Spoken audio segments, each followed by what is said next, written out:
Hello सभी viewers का हमारे यूट्यूब चैनल लर्न डीप में स्वागत है। आज हम लोग हिस्ट्री के नए अध्याय जिसमें ब्रिटिश सत्ता का विस्तार से रिलेटेड जितने भी महत्वपूर्ण वस्तुनिष्ठ प्रश्न हैं उनका विस्तारपूर्वक हल देखेंगे। तो इससे पहले हम लोगों ने लगभग 63 तक देख लिया था, 63 या 64 था। तो उससे आगे आज हम लोग जो भी शेष वस्तुनिष्ठ प्रश्न बच गए हैं उन सभी का विस्तारपूर्वक हल देखेंगे। तो 64 में क्या हम लोगों ने देखा था कि डिंडीगुल से संबंधित था कि डिंडीगुल क्या है। तो डिंडीगुल हम लोगों ने देखा था, यह तमिलनाडु का एक नगर है। यह डिंडीगुल का चर्चा कहाँ पे होता है? जब हैदर अली की बात होती है, जब हैदर अली क्या बनता है, मैसूर का शासक बनता है। तो शासक बनने से पहले 1755 ईस्वी में डिंडीगुल में आधुनिक शस्त्रागार का निर्माण यह हैदर अली के द्वारा किया जाता है। जब मैसूर पढ़ेंगे तो उसमें उसकी चर्चा हो जाएगी। तो यह तमिलनाडु का एक नगर है। नेक्स्ट प्रश्न 65 में हम लोग देखते हैं। 65 में कह रहा है कि बंगाल के किस गवर्नर के समय सरकारी खजाना मुर्शिदाबाद से स्थानांतरित किया गया था? तो वह जो सरकारी गवर्नर खजाना मुर्शिदाबाद से कलकत्ता स्थानांतरित किया गया था वह कौन था? वह वारेन हेस्टिंग्स होता है। उन्हीं के शासनकाल में यह सरकारी खजाना क्या किया जाता है? मुर्शिदाबाद से कलकत्ता हस्तांतरित किया जाता है। यही वारेन हेस्टिंग्स रहता है जिसके समय में रॉबर्ट क्लाइव के द्वारा जो द्वैत शासन लागू किया जाता है, जिसमें क्या होता है कि वास्तविक सत्ता ईस्ट इंडिया कंपनी के हाथों में रहती है और नाम मात्र का यहाँ के मौजूद शासक और लोगों के हाथों में सौंपा हुआ रहता है। जिस तरह से इसमें से इस जो द्वैत शासन होता है, जिसके कारण देखा जाता है कि इससे पहले बंगाल में मतलब बहुत कम राजस्व वसूला जाता था, लेकिन इस द्वैत शासन में बोला जाता है लगभग कितना 2 करोड़ समथिंग लाख राजस्व वसूला जाता है। इसके कारण ये अकाल भी देखने को मिलता है। तो उसकी चर्चा हम लोग आगे करेंगे। तो ये जान लीजिए, जो सरकारी खजाना मुर्शिदाबाद से कलकत्ता हुआ, वारेन हेस्टिंग्स के शासनकाल में इसे हस्तांतरण किया जाता है। वारेन हेस्टिंग्स का शासनकाल वह 1772 ईस्वी से 1785 ईस्वी तक रहता है। तो कभी प्रश्न यहाँ से भी पूछ दिया जाता है कि वारेन हेस्टिंग्स के शासनकाल में क्या हटाया गया था? तो ये हटा था बंगाल में द्वैत शासन। नेक्स्ट प्रश्न देखिएगा 66 में कह रहा है किस अधिनियम के तहत वारेन हेस्टिंग्स बंगाल का प्रथम गवर्नर जनरल बनाए गए थे? देखिए कह रहा है प्रथम गवर्नर जनरल। तो जो वारेन हेस्टिंग्स है वह 1773 के रेगुलेटिंग एक्ट के तहत वो क्या किया गया था? वह वहाँ के गवर्नर बनाए गए थे, यानी भारत प्रथम गवर्नर जनरल। भारत के तो बाद में बनता है। तो हम लोग समझेंगे कि क्या था 1773 ईस्वी का रेगुलेटिंग एक्ट, इसमें क्या हुआ था। तो इसका जो 1773 रेगुलेटिंग एक्ट लाने का मुख्य कारण था कि कुशासन के कारण बंगाल में बृहद स्तर पर अव्यवस्था फैल गई थी। अतः ब्रिटिश संसद को बाध्य होकर ईस्ट इंडिया कंपनी के मामलों में जांच करनी पड़ी, और जिससे पता चला कि इसमें बड़े उच्च अधिकारी हैं, वह भी भ्रष्टाचार में लिप्त हैं। तो उस समय क्या होता, कंपनी को 10 लाख पौंड ऋण की आवश्यकता होती है। उसके बाद ब्रिटिश सरकार ने यह महसूस किया कि भारत के कंपनी की व्यापारिक गतिविधियों पर नियंत्रण रखना आवश्यक है, क्योंकि इसमें देख रहे थे कि बड़े बड़े जो अधिकारी हैं वह भी भ्रष्टाचार में लिप्त हैं, जिसके लिए वह 1773 ईस्वी में एक रेगुलेटिंग एक्ट, यानी कि रेगुलेटिंग एक्ट का मतलब हो गया नियम कानून लेकर आता है। तो भारत के मामलों में ब्रिटिश सरकार का यह पहला प्रत्यक्ष हस्तक्षेप होता है, जिसमें क्या होता है, कंपनी के हाथों से राजनीतिक सत्ता छीन लेने के उद्देश्य से ब्रिटिश सरकार का यह पहला उद्देश्य होता है। और इसी के तहत वो क्या किया जाता है, कंपनी के डायरेक्टर से कहा जाता है कि वो सैनिक, असैनिक और राजस्व संबंधी सभी प्रकार के साक्ष्य ब्रिटिश के सामने प्रस्तुत करने, यानी जो भी जो सैनिक से रिलेटेड है, असैनिक से है, राजस्व संबंधी सब उसका साक्ष्य मांगता है। और उसी एक्ट के तहत क्या क्या था, प्रशासनिक ढांचा का एक विशेष व्यवस्था तैयार की जाती है, जिसमें से आपको देखने को मिलेगा कि जो कंपनी के अध्यक्ष होता था वह बंगाल का गवर्नर होता था। अब क्या हो गया, इस कंपनी के अधीन भारतीय क्षेत्र के गवर्नर जनरल भी, जिसमें से कौन कौन, बम्बई और मद्रास के गवर्नर इसके अधीन में आ गए। तो वही अब क्या कहलाने लगा, प्रथम गवर्नर जनरल भी बने। तो ध्यान में रखिएगा 1773 इसमें, जिसमें बाद में आपको देखने का मिलेगा इसी तहत रेगुलेटिंग एक्ट 1773 के तहत क्या हो गया, जो किस लिए लाया गया था, जो मतलब मेन रूप से कुशासन बृहद रूप से व्याप्त हो गया था, और उसके कारण आपको बाद में फिर देखने को मिलेगा कि क्या क्या कलकत्ता में न्यायालय की स्थापना की जाती है इसी 1773 के रेगुलेटिंग एक्ट के तहत 1774 में। तो नेक्स्ट प्रश्न देखेंगे, किसके समय कलकत्ता में प्रथम न्यायालय की स्थापना की गई थी? तो किसके समय, अभी हम लोगों ने देखा था, वह था वारेन हेस्टिंग्स के समय। तो क्या होता, अब इस परिस्थिति को समझिए कि जो प्रथम न्यायालय की स्थापना हुआ मुख्य रूप से रेगुलेटिंग एक्ट 1773 के तहत ही इस एक्ट को लाया जाता है। अभी हम लोगों ने देखा था कि 1773 का रेगुलेटिंग एक्ट कुशासन के कारण बंगाल में बृहद स्तर पर अव्यवस्था फैल गई थी, अतः ब्रिटिश संसद को बाध्य होकर क्या करना पड़ा, ईस्ट इंडिया कंपनी के मामलों में जांच करनी पड़ी, जिससे ज्ञात हुआ कि कंपनी के उच्च अधिकारी क्या है, बड़े पैमाने पर भ्रष्टाचार में लिप्त थे। उसी समय कंपनी को 10 लाख पाउंड ऋण की आवश्यकता भी पड़ती है ब्रिटिश सरकार से। तब उसके बाद क्या करता है, ब्रिटिश सरकार ने यह महसूस किया कि कंपनी की व्यापारिक गतिविधियों पर नियंत्रण रखना जरूरी है। उसके बाद से वही 1773 का रेगुलेटिंग एक्ट यानी कि नियम कानून बना, जिसमें क्या हो गया, भारत के मामलों में ब्रिटिश सरकार का यह पहला प्रत्यक्ष हस्तक्षेप था। जिसके बाद हम लोगों ने देखा कि वह सैनिक असैनिक राजस्व संबंधी सभी प्रकार के साक्ष्य सरकार के सामने प्रस्तुत करने को कहा गया। उसके बाद एक अंतर्गत व्यापारिक ढांचा तैयार किया गया, जिसमें हम लोगों ने देखा था कि इसके अधीन क्या कर दिए गए, बम्बई तथा मद्रास के गवर्नर इसके अधीन काम करने लगे, वही जिसके तहत वारेन हेस्टिंग प्रथम गवर्नर जनरल भी बनाया जाता है बंगाल का।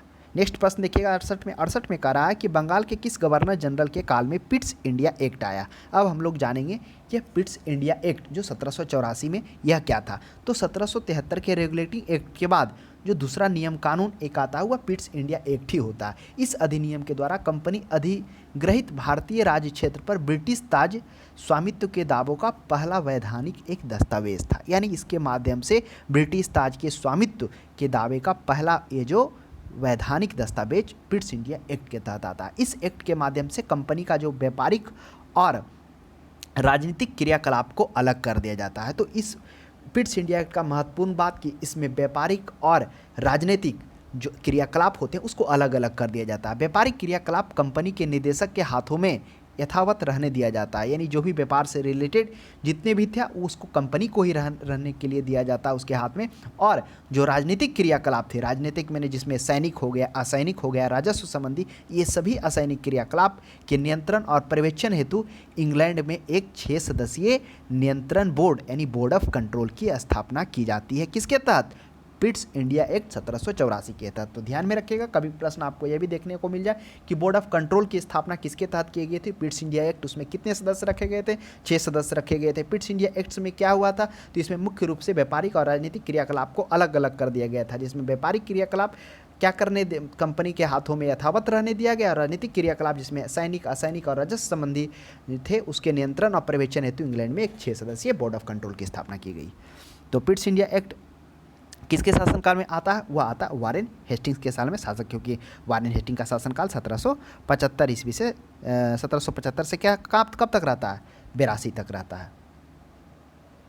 तो आप ध्यान में रखिएगा कि वारेन हेस्टिंग्स का शासनकाल कब से कब तक रहता है, 1772 से 85 तक रहता है ना, हम 82 बोल देते, 85 तक रहता है। नेक्स्ट प्रश्न देखिएगा 69, निम्नलिखित में से कौन से युग्म सही है, सुमेलित करिए। अब देखिए सुमेलित करना है, सूची 1 में अवधि दिया हुआ है, सूची 2 में युद्ध दिया हुआ है। तो आइए इन सभी बिंदुओं पर हम लोग विस्तार से चर्चा करते हैं और ऐसा पढ़ेंगे कि कभी भूल ना पाएं। तो देखिए पहला है प्रथम आंग्ल मराठा युद्ध, दूसरा है तृतीय मैसूर युद्ध, प्रथम आंग्ल बर्मा युद्ध, द्वितीय आंग्ल सिख युद्ध। तो पहले अब हम लोग समझेंगे प्रथम आंग्ल मराठा युद्ध, यह कब हुआ था, कब से ज़्यादा जानकारी है कि यह क्यों होता है आंग्ल मराठा युद्ध, इसे हम लोग समझने का प्रयास करेंगे। देखिए जो आंग्ल मराठा युद्ध क्या होता है कि 1761 ईस्वी में क्या होता है, पानीपत का तृतीय युद्ध होता है, जिसमें आपको मालूम होगा कि इस पानीपत के तृतीय युद्ध में क्या होता है, मराठों की यह हार होती है और करारी हार होती है, क्योंकि इस समय मराठा अपने वर्चस्व पर यानी चरम शिखर पर होता है। और अगर इस समय अगर बोला जाता मराठा नहीं हारता, तो अगर मुगल के बाद किसी का शक्ति आधिपत्य होता भारत पर तो वह मराठा होता। लेकिन क्या होता, पानीपत का तृतीय युद्ध जो काफ़ी भयंकर होता, काफ़ी विनाश होता है, बोला जाता अहमद शाह अब्दाली की 80,000 सेना के विरुद्ध, अहमद शाह अब्दाली का उतना सेना नहीं था, वो था किसका, मराठा का, उस सेना का वो मुकाबला करती है। हालांकि अहमद शाह अब्दाली के पास कम ही सेना होते, लेकिन सभी वो हथियारों और आधुनिक हथियारों से लैस होता है, जिसके कारण वह उतनी बड़ी सेना को मात करती है। और इस युद्ध में काफ़ी क्षति होता है, काफ़ी जान माल की हानि होती है, और इसमें मराठा की करारा हार होती है। और जैसे ही मराठा का हार होता है, वह उसकी जो क्या हो रही थी, उसकी जो साम्राज्य का विकास था वो रुक गया। उसके बाद से क्या होता है कि मराठा की शक्ति में मराठा का ये पानीपत का तृतीय तो मराठा का हार होता है। उसके बाद माधव राव प्रथम क्या होते हैं, 17 वर्ष की अवस्था में वहाँ के शासक बनते हैं। कहाँ का? मराठा का। अब क्या होता है, यह माधवराव कौन होते हैं? यह एक प्रतिभाशाली सैनिक और राजनेता होते हैं। अब क्या होता है कि 1771 ईस्वी में इनको भी क्षय रोग के कारण क्या हो जाता है, वही 72 ईस्वी में माधवराव की मृत्यु हो जाती है। माधवराव की मृत्यु के बाद इनका भाई कौन, ये नारायण राव, जो इनके भाई होते हैं नारायण राव, वह शासक बनते हैं। और आपको मालूम होगा नारायण राव के शासक बनते ही क्या होता है, उन्हीं के जो मतलब उसी के अंदर जो सूबेदार और जो मतलब कर्मचारी होते हैं वो उनकी हत्या कर देते हैं, जिसमें से बोला जाता है उनके चाचा रघुनाथ राव का मेन हाथ होता है और भी संलिप्त होते हैं। तब क्या होता है, रघुनाथ राव के द्वारा नारायण राव की हत्या कर दिया जाता है। उस समय उनकी पत्नी गंगाबाई क्या होती है, एक पुत्र को उनके पेट में होता है और उनके मरने के बाद एक पुत्र का जन्म होता है जो माधवराव सिंधिया के नाम से जाना जाता है ना। तो उससे पहले हम लोग देखेंगे कि वो तो बाद में जन्म देती है। तो इधर रघुनाथ राव क्या होता है, माधवराव यानी अपने भतीजे को मरवा देता है और वो शासक बनने की कामना करने लगता है, ब्रिटिश का सहयोग मांगता है। वही 1775 ईस्वी में क्या होता है, माधवराव अंग्रेजों से संधि करता है और इस वजह से वह सूरत का संधि के नाम से जाना जाता है, जिसमें वह पेशवा बनने की बात किया जाता है। अंग्रेज भी सपोर्ट करता है और इसके बदले में दो उसको क्षेत्र दिया जाता है, एक सालसेट और एक बसेट, दो क्षेत्र उसको दिया जाता है। किसको ये दिया जाता है? अंग्रेज को। कौन देता है? ये रघुनाथ राव देता है। और उसके बदले में अंग्रेज उसे 2500 सैनिक, 2500 सैनिक मदद करने का आश्वासन देता है और कुछ राजस्व भी उसको मिलता है। लेकिन क्या होता है, उसके बाद क्या होता है कि ब्रिटिश परिषद के द्वारा 1775 ईस्वी में जो सूरत का संधि हुआ था, इस संधि को क्या किया था, निरस्त कर क्या कहता, पुरंदर की संधि कराया जाता है। यानी 1776 ईस्वी में अब क्या होता है, सूरत का संधि रद्द होता है और सूरत के संधि के बाद पुरंदर की संधि होता है। इस पुरंदर की संधि के तहत जो रघुनाथ राव को पेशवा के लिए कहा गया था, वह पेशवा को ना बनाकर वह क्या किया जाता, उसे पेंशनर बनाया जाता है, यानी पेंशन देने की बात की जाती है 1776 ईस्वी में। उसके बाद क्या होता है, ब्रिटिश होते हुए पश्चिमी घाट से होते हुए वह भोर घाट दर्रा में पहुंचता। भोर घाट दर्रा से वहाँ पर क्या होता है, एक जगह होता है, देखिए ना कौन सा जगह है ये, नाम ध्यान में नहीं है, एक जगह होता है, हाँ बड़गांव होता है। उस बड़गांव में वहाँ पर क्या होता है, मराठा सैनिक और अंग्रेजों के बीच टकराव होता है। इसमें वहाँ पर मराठा के सैनिक काफ़ी हिम्मत से सामना करते हैं और उसमें ब्रिटिश को पीछे हटना पड़ता है। तो बड़गांव में उस तरह से मराठा की जीत होती है। फिर धीरे धीरे लास्ट में क्या होता है, जाकर वह अंग्रेजों और मराठा के बीच फिर संघर्ष होता है और इस संघर्ष में क्या होता है, लास्ट में आप देखेंगे कि मराठा की हार होती है, जिसमें फिर नाना फडणवीस आते हैं। ये नाना फडणवीस वही हैं जो क्या करते हैं, नारायण राव के पुत्र जो होता है, कौन, माधव राव, जो माधव राव आएंगे वह क्या कहता है, उन्हीं के शरण में उनको क्या कहता है, रघुनाथ राव को हटाकर अब वहाँ का वास्तविक शासक बनाया जाता है। कौन, नारायण राव का पुत्र माधव राव सिंधिया, जो 12 पेशवाओं के संरक्षण में उनको वहाँ का राज तिलक करवाया जाता है। तो वही फडणवीस भी क्या करते हैं, 1782 ईस्वी में फडणवीस के द्वारा भी ये जो संधि किया गया था, उसके बाद ये सवई की एक संधि होती है, एक सवई स्थान होता है, इससे पहले वहाँ भी क्या करता है, अंग्रेज जीत हासिल करता है 1780 ईस्वी में। सवई के बाद वही फिर 1782 ईस्वी में सालवाई की संधि होती है। इस सालवाई की संधि में उसमें क्या होता है, जब अंग्रेज और मराठा भिड़ते हैं तो अंग्रेज जीत जाते हैं, जिसमें नाना फडणवीस के द्वारा 1783 ईस्वी में और अंग्रेजों के द्वारा सालवाई की संधि के तहत इस युद्ध की समाप्ति होती है। तो इस तरह से यह युद्ध मराठा और अंग्रेजों के बीच काफ़ी, कभी वो पलड़ा भाड़ी कभी वो पलड़ा भाड़ी रहता है। तो इस तरह से यह आंग्ल मराठा युद्ध का बीजारोपण होता है और प्रथम आंग्ल मराठा युद्ध जो 1772 से 1785 के बीच चलता है, इस तरह से समाप्त होता है। तो पहला तो गलत हो जाएगा, ये ऑप्शन गलत है। दूसरा देखेंगे हम लोग तृतीय मैसूर युद्ध। पहले हम लोग तृतीय मैसूर युद्ध से पहले हम लोग जानेंगे कि मैसूर युद्ध क्यों होता है। आप याद करिए 18वीं शताब्दी में क्या होता है। 18वीं शताब्दी में हैदराबाद के बाद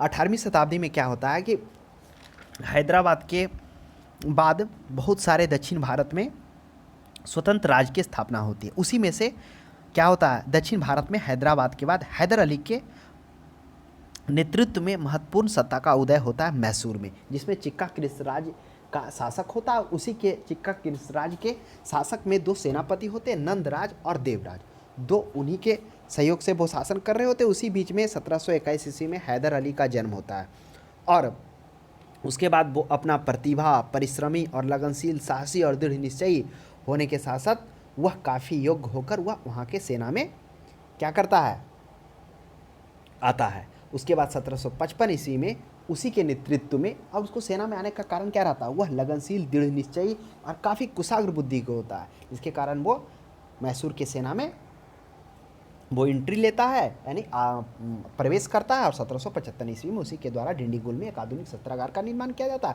फिर 1761 ईस्वी में जो नंदराज और देवराज रहते हैं उसके द्वारा उसे हटाकर वह सत्ता का वास्तविक शासक कौन बन जाता है, यह बन जाता है हैदर अली। अब हम लोग देखेंगे हैदर अली, जिसमें देखेंगे अंग्रेज क्या करता है, उत्तरी सरकार जो इसके अधीन में होता है, ये मैसूर के अधीन में, उस पर वो अकारण हमला कर देता है। किसके सहयोग से, यह जो अंग्रेज होता है हैदराबाद के निजाम से गठबंधन करके, और वह उसको बहका कर क्या करता है, उसकी सहायता से निजाम कर देता है मैसूर के भूभाग पर आक्रमण। किसको समर्पण के लिए, उत्तरी सरकार का वो समर्पण चाहता है, और वही निजाम कर देता है मैसूर पर आक्रमण। इस कारण से हैदर अली को काफ़ी बड़ा क्रोध आता है और वह मराठों से संधि कर लेता है। फिर जो निजाम होता है वह अस्थिर बुद्धि का होता है, उसे भी अपनी ओर मिला लेता है। उसके बाद क्या होता है, उसके बाद निजाम की सहायता से वह कर्नाटक पर क्या कर लेता है,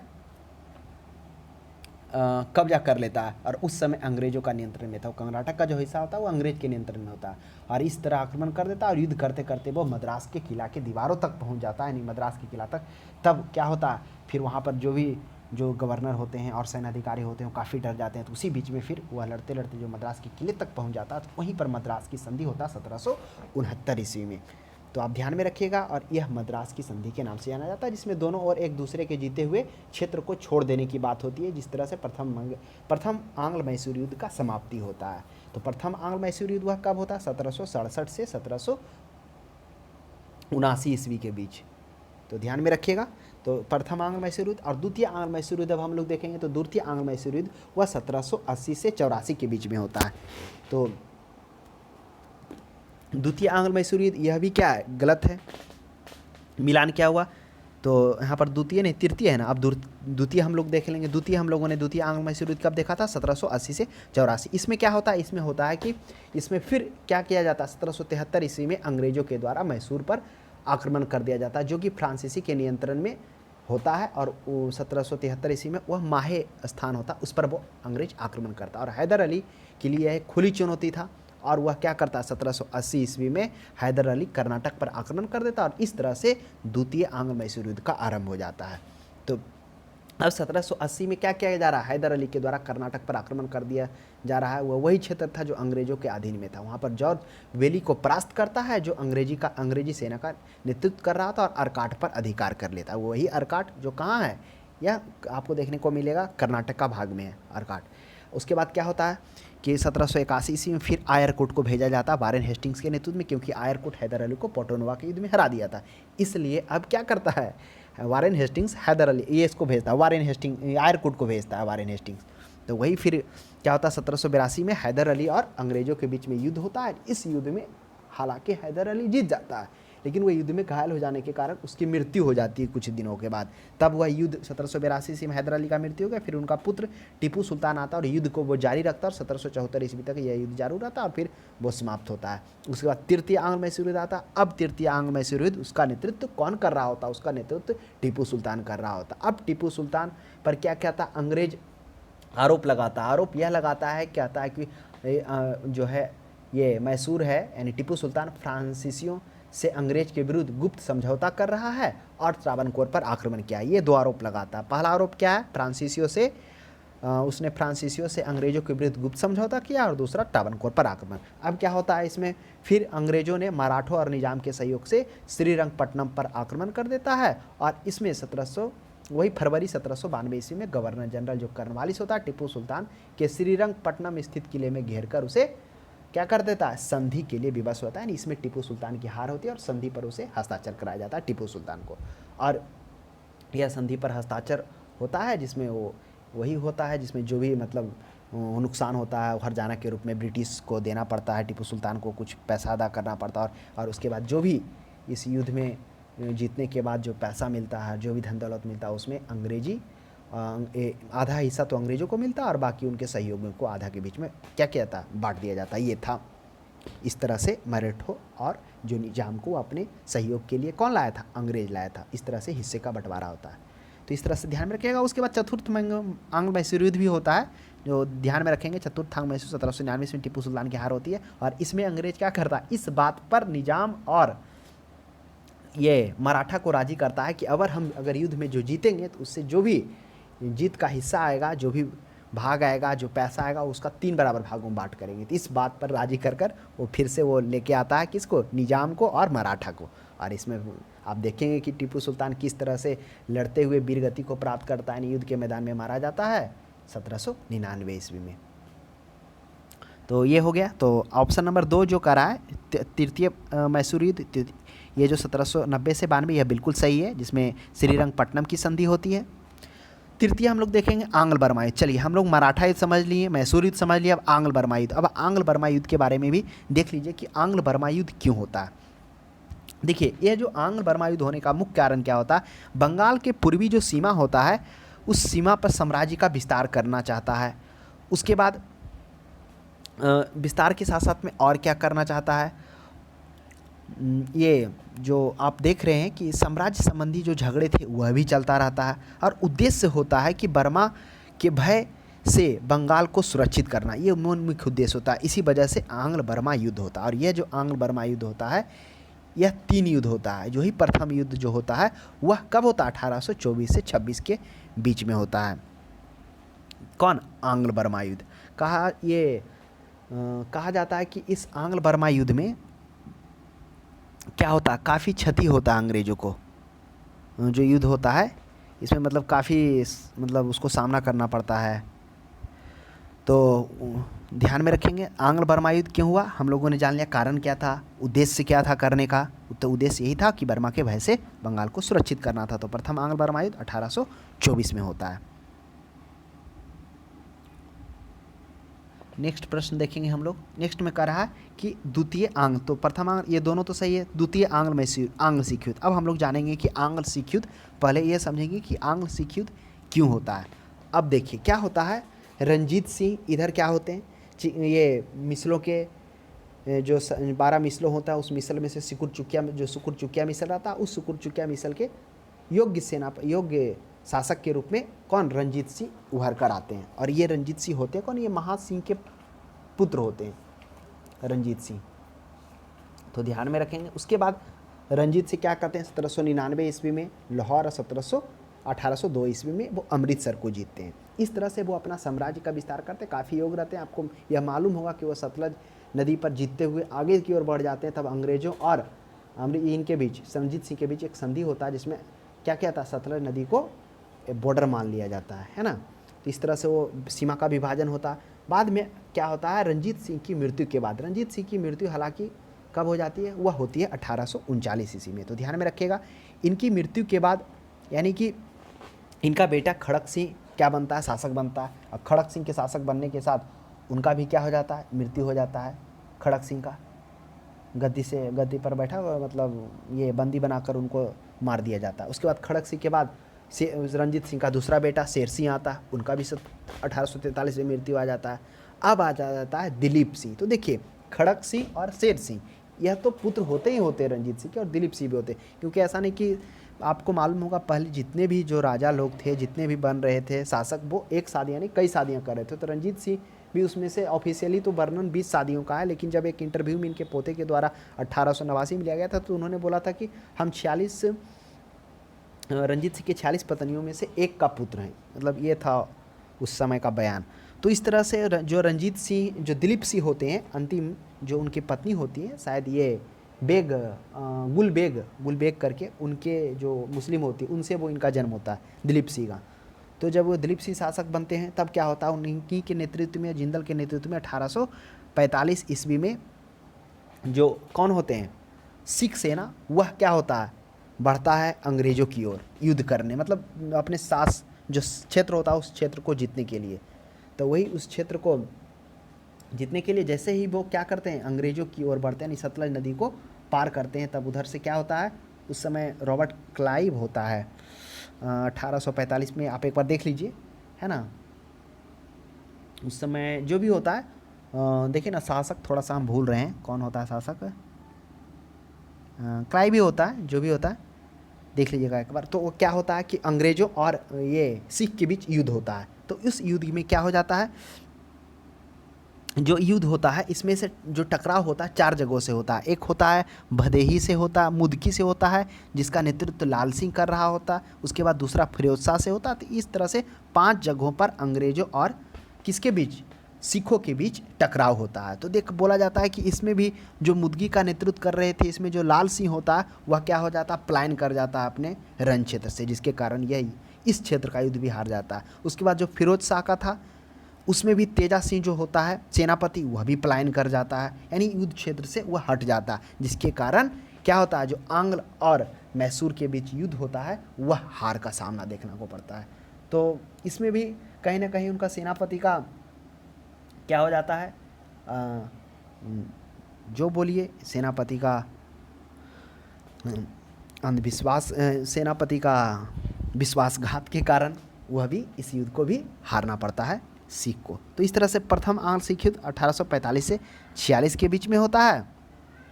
और हालांकि इसके बाद एक और युद्ध होता है आंग्ल मैसूर युद्ध के बाद, वो ये आंग्ल सिख युद्ध वो जो होता है दूसरा युद्ध होता है 1848 से 49। और इस जो आंग्ल सिख युद्ध होता है और जो ये 1845 से 46 होता है, आपको मालूम होगा 1846 ईस्वी में क्या होता है, इसमें एक संधि होता है, लाहौर की संधि। लाहौर की संधि इसलिए होता है क्योंकि वह क्षेत्र जो होता है अंग्रेज लाहौर को जीत लिया जाता है। आपने देखा ना कि रंजीत सिंह के द्वारा किस तरह से उस लाहौर को 1802 ईस्वी में जीता गया था, लेकिन बाद में जब आंग्ल और सिखों के बीच जब युद्ध होता है 1845 ईस्वी के बाद, तो उस क्षेत्र को पुनः अंग्रेजों के द्वारा जीत हासिल कर उसे अपने अंडर में ले लेता है। फिर भैरोवाल की संधि होती है, भैरोवाल भी एक जगह होता है जो 1846 ईस्वी में उसको अपने अंडर में ले लेती है। उसके बाद द्वितीय युद्ध होता है 1848 से 46, जिसमें सिखों की समाप्ति हो जाती है और संपूर्ण पंजाब को अंग्रेज अपने अंडर में ले लेता है। तो इस तरह से आंग्ल सिख युद्ध होता है। तो इस तरह से हम लोगों ने देख लिया। तो कौन कौन सही है, प्रथम आंग्ल सिख युद्ध, प्रथम आंग्ल सिख युद्ध क्या था 1845 से 46, तो ये तो प्रथम का है, ये तो गलत हो जाएगा मिला। द्वितीय आंग्ल युद्ध, द्वितीय आंग्ल सिख युद्ध हुआ था 1848 से 49 के बीच में हुआ था, जिसमें सिखों की समाप्त हो जाती है और पंजाब को पूरे अपने अंडर में कौन, अंग्रेज ले लेता है। तो इस प्रश्न का सही जवाब कौन कौन है, ओनली 2 और 3। तृतीय आंग्ल मैसूर युद्ध सही है, प्रथम आंग्ल बर्मा युद्ध 1824 से 25 के बीच में सही है। नेक्स्ट प्रश्न देखिएगा, 70 में किस सिख गुरु से संबंधित निम्नलिखित कथनों पर विचार करिए। सिख गुरुओं से, अब करा बंदा बहादुर के गुरु तेग बहादुर ने सिखों का सैन्य प्रमुख नियुक्त किया था। अब देखिए बंदा बहादुर को गुरु तेग बहादुर ने क्या थे, वह रंजीत सिंह के द्वारा उनसे के कार्यों से उन्हीं के प्रेरित था कौन, बंदा बहादुर। तो यह तेग बहादुर ना होकर अगर रंजीत सिंह होता, ये रंजीत सिंह बोल रहे हैं, ये जो अंतिम गुरु थे कौन थे, गुरु, ये गुरु अंतिम गुरु कौन थे, गुरु देखिए गुरु गोविंद सिंह है ना, तो गुरु गोविंद सिंह जो थे वह अंतिम गुरु थे। तो उन्हीं के नेतृत्व में ये बंदा बहादुर का उदय होता, उन्हीं के कार्यों से वो प्रेरित रहता। और उसके बाद बोला जाता है कि गुरु गोविंद सिंह जो बंदा बहादुर था अपने आप को सैन्य के रूप में वो प्रस्तुत करता और काफ़ी मतलब मुगलों से वे सामना भी करता है, लड़ाई भी करता है। तो ये बंदा बहादुर गुरु तेग बहादुर के सिखों के सैन्य सिख नहीं, वो क्या हो जाएगा, वह हो जाएगा गुरु गोविंद सिंह। तो ऑप्शन नंबर 1 गलत है। गुरु अर्जुन देव सिखों के गुरु और गुरु रामदास के पश्चात थे। तो यह प्रश्न सही है। देखिए थोड़ा समझिए किस तरह से सिख आए। पहले जो सिखों के प्रथम गुरु गुरु नानक आए, इन्होंने अपने शिष्य जो अंगद थे, जिनको लहना के नाम से जाना जाता था, उत्तराधिकारी बनाया, वही लहना जो अंगद कहलाए। तो दूसरे जो हो गए अंगद हो गए। इसी अंगद के समय क्या हुआ था, गुरुमुखी लिपि का आविष्कार हुआ था। तो यह भी ध्यान में रखेंगे। और लंगर की जो व्यवस्था थी, यही किनके शासनकाल में, गुरु अंगद के शासनकाल में दोनों चीज़ की, गुरुमुखी लिपि और अंगद लंगर व्यवस्था का आरंभ हुआ। उसके बाद क्या हो गया, गुरु अंगद के बाद आए अमरदास। गुरु अमरदास, ये वही अमरदास हैं जिसके शासनकाल में अकबर आता है और उनसे मिलता है और उनकी बीबी को 22 बीघा जमीन वो दान में करता है, जिसके बाद वहाँ पर अमृतसर नगर बसाया जाता है। तो वही अमृतसर अब गुरु अमरदास के दामाद हो गए, आए रामदास। वही रामदास हैं जो उनकी बीबी को, बीबी भानी को 22 बीघा अकबर के द्वारा जमीन दिया जाता है, उसमें अमृतसर नामक शहर को बसाते हैं और शहर का नाम रामदासपुर होता है। उसके बाद आते हैं चौथे गुरु, आते हैं गुरु अर्जुन देव। 1 2 3 4 तो हो गए। अब चौथे गुरु अर्जुन देव, ये आ गए कौन, रामदास आ गए। अब 5वें आते हैं गुरु अर्जुन देव। तो अब क्या होता है, 5वें गुरु अर्जुन देव तो इस जो क्वेश्चन कर रहा है गुरु रामदास के पश्चात आए, तो बिल्कुल सही बात है अर्जुन देव। तीसरा है, अब हम लोग जानेंगे थोड़ा सा कि गुरु अर्जुन देव के शासनकाल में क्या हुआ था, जिसे प्रश्न पूछा जाता है। तो इन्हें सच्चा बादशाह भी कहा जाता था, और अमृतसर तालाब के बीच जो है 1589 ईस्वी में इन्होंने हरमिंदर साहिब यानी स्वर्ण मंदिर का निर्माण कराया था। और आपको ध्यान में रखिएगा यह भी कि आध्यात्मिक कर लेना यही अर्जुन देव के द्वारा 1/10 भाग शुरू किया गया था। और आदि ग्रंथ की जो रचना की गई थी इन्हीं के शासनकाल में, किनके शासनकाल में, गुरु अर्जुन देव के शासनकाल में।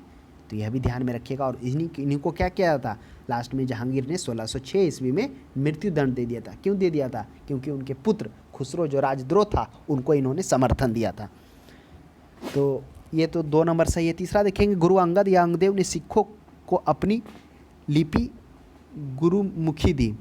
तो अब बताइए, गुरु अंगद ने सिखों के अपनी लिपि गुरुमुखी ली, बिल्कुल सही बात है। अभी हम लोगों ने देखा था कि जो गुरु, ये सिखों के प्रथम गुरु गुरु नानक थे, उनके शिष्य लहना जो क्या है अंगद के नाम से दूसरे गुरु बने, वही लहना उनका नाम था, उत्तराधिकारी चुने। उन्हीं के शासनकाल में क्या हो गया, गुरुमुखी लिपि का आविष्कार हुआ और लंगर व्यवस्था का भी प्रारंभ गुरु अंगद के शासनकाल में किया गया था। 2 और 3 ऑप्शन नंबर 20 सही हो जाएगा। नेक्स्ट प्रश्न देखिएगा 71 में कह रहा है, भारत में ब्रिटिश शासन के दौरान निम्नलिखित राजसी राज्यों पर विचार करिए।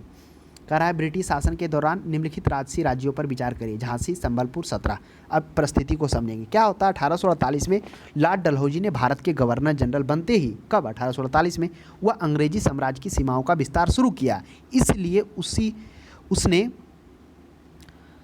मुख्य नीतियां बनाई। कौन कौन नीति थी, पहला नीति था युद्ध का नीति। इस युद्ध की नीति के तहत उसने राज्यों को क्या किया, अपने अंडर करना स्टार्ट किया, यानी ब्रिटिश ईस्ट इंडिया के अधीन। दूसरा उन्होंने नीति अपनाया कुप्रशासन तथा भ्रष्टाचार का नीति। और तीसरा उसने अपनाया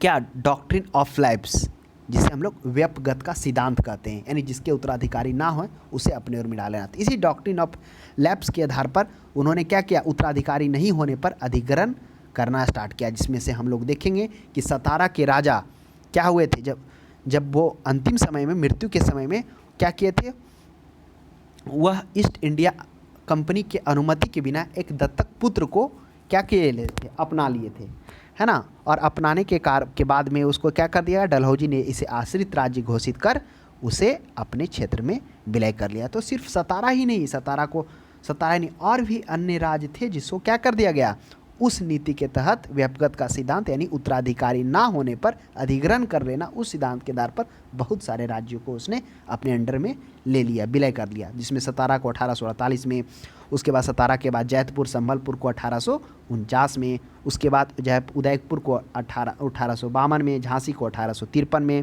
उसके बाद नागपुर को 54 में, अवध को 56 में। तो ये सभी राज्य उनके हड़प लिए गए थे। तो पहले 17 को 1848 में, संबलपुर को 1849 में, उसके बाद झांसी को 1803 में। 3, 2, 1 कौन सा प्रश्न है, ऑप्शन नंबर सी। नेक्स्ट प्रश्न देखिएगा 73 में, कह रहा निम्नलिखित भारतीय शासकों में से कौन था जिसने विदेशों में आधुनिक पद्धति से दूतावास स्थापित किए। परिस्थिति को समझिए क्या हुआ था। जब होता है चतुर्थ आंग्ल मैसूर युद्ध, तो हम लोगों ने देखा था चतुर्थ आंग्ल मैसूर युद्ध क्यों होता है। चतुर्थ आंग्ल मैसूर युद्ध होने के पीछे जो वजह होता है वह 1799 ईस्वी में। इसमें क्या होता है कि जो टिप्पू सुल्तान होते हैं वो क्या होते हैं, वह ये नेपोलियन बोनापार्ट से पत्राचार करते हैं। पत्राचार इसलिए करते हैं क्योंकि तृतीय युद्ध में टिप्पू सुल्तान की हार होता है, और वह हार अंग्रेज जो आक्रमण करता है वह उन पर गलत आरोप लगा, वह कहता है कि फ्रांसीसियों के साथ गुप्त समझौता कर वह आप हमारे विरुद्ध षड्यंत्र कर रहे हैं, और तीसरा आपने त्रावणकोर पर आक्रमण किया। ये 2 गलत आरोप लगाता है, और वह क्या करता है, निजाम और मराठों को सहयोग से उस युद्ध में उनको हरा देता है। कहाँ, श्रीरंगपट्टनम में। तो जो चतुर्थ होता है उसी में से क्या कर रहे होते हैं, वह विदेशों से सहयोग लेना चाहते हैं। कौन, टिप्पू सुल्तान। वही नेपोलियन बोनापार्ट से वो पत्राचार करते हैं। जैसे ये बात अंग्रेजों को पता चलता है, वह क्या करता है, इस संधि का उल्लंघन मानते हुए वह उन पर आक्रमण कर देता है, और यह आक्रमण में चतुर्थ आंग्ल मैसूर युद्ध में टिप्पू सुल्तान की हार होती है, यानी वो लड़ाई करते हुए वीरगति प्राप्त करते हैं, यानी उनका डेथ होता है। तो 1799 में तो वही हो जाएगा, आधुनिक पद्धति का दूतावास स्थापित किया था, वही नेपोलियन बोनापार्ट के साथ टिप्पू सुल्तान का था। नेक्स्ट प्रश्न देखिएगा 74 में। हाँ, 73 तक हम लोगों ने देख लिया, 72 तक देखा था ना। 73 में है, ब्रिटिश भारतीय राज्य क्षेत्र का अंतिम प्रमुख सत्ता। 73 में है, ब्रिटिश भारतीय राज क्षेत्र का अंतिम प्रमुख सत्ता हुआ, कौन हुआ, डफरिन के समय, लीटन के समय, डलहौजी के समय। करा किसमें राज्य का अंतिम प्रमुख विस्तार हुआ तो वह डलहौजी होता है, क्योंकि आपको मालूम होगा डलहौजी का शासनकाल 1848 से 56 होता है। और इस 1856 के बाद आपको मालूम होगा कि क्या होता है, 1857 की क्रांति होती, सैनिक विद्रोह होता है। और सैनिक विद्रोह के बाद आपको तो मालूम ही होगा कि उसके बाद क्या हो जाता है, ईस्ट इंडिया कंपनी का शासन को हटाकर क्या करता है, वह सीधे क्राउन के हाथों में चला आता है। तो यह जो विस्तार जितना भी होता, अंतिम विस्तार हुआ डलहौजी के समय में, जिसमें हम लोगों ने देखा था डलहौजी का जो नीति था, किस तरह से उन्होंने 1848 में गवर्नर, भारत का गवर्नर बनते ही वह अपने अंग्रेजी साम्राज्य की विस्तार करना शुरू करता है, जिसमें से वह कुछ नीति को अपनाता है, जिसमें युद्ध की नीति के तहत हम लोगों ने देखा था कि इसमें जिस तरह से सिख युद्ध करके, सिखों के साथ युद्ध करके वह पूरे पंजाब को अपने अंडर में कर लेता है, जिसमें द्वितीय आंग्ल सिख युद्ध 1848 से 49 था। किस तरह से वह भैरवाल की लाहौर को जीतते हुए फिर द्वितीय युद्ध करते हुए पूरे सिख की समाप्ति कर वो अपने अंडर में ले लेता है। उसके बाद युद्ध नीति के बाद हम लोग देखेंगे कुशासन और भ्रष्टाचार की नीति, जिसमें बरार और अवध पर, अवध के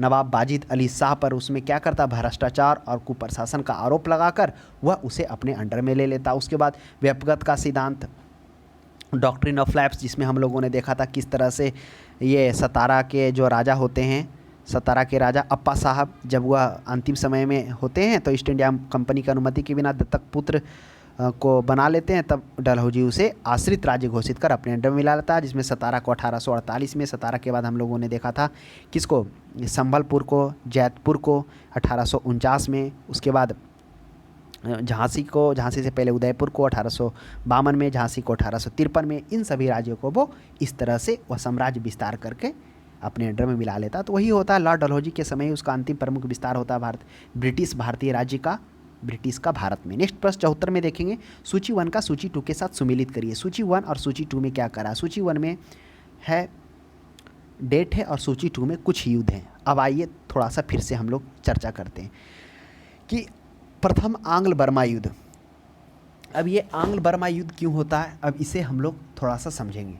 देखिए अभी हम लोगों ने इससे पहले देखा था कि जो आंग्ल बर्मा युद्ध मुख्य रूप से होता है वह क्यों होता है, वह होता है कि जो बंगाल का पूर्वी सीमा पर साम्राज्य विस्तार के कारण किया जाता है, सीमा संबंधी झगड़े हो रहे होते हैं, उसी के कारण इस पर क्या क्या आता है, ये चीज़ मतलब कारण होता है युद्ध करने का। प्रवासियों द्वारा अकारण में जो अराकरण है, अराकरण ये बर्मा का ही भाग है, अराकरण में क्या किया जा रहा था, लूट मार तथा असम और मणिपुर को क्या किया जा रहा था, उसको अपने अंडर में लिया जा रहा था, किसके द्वारा, बर्मा के द्वारा।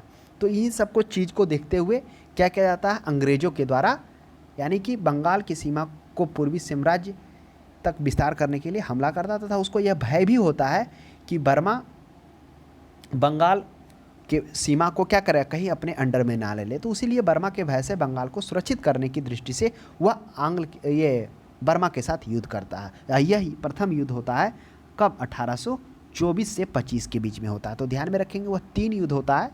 पहला जो 1824 नहीं, 1824 से 26 के बीच में चलता है, ये प्रथम युद्ध होता है। और इस युद्ध में क्या होता है, आप देखेंगे कि किस तरह से ये अंग्रेज सेना 3 तरह से, जिसमें हो गया कौन कौन, अकारण हो गया और फिर अकारण हो गया और 2 क्षेत्र हैं, उसमें जल के द्वारा भेजता है, यानी 3-4 मार्ग से वो क्या करता है, अपनी सेना को बर्मा की ओर भेजता है। तो ध्यान में रखिएगा।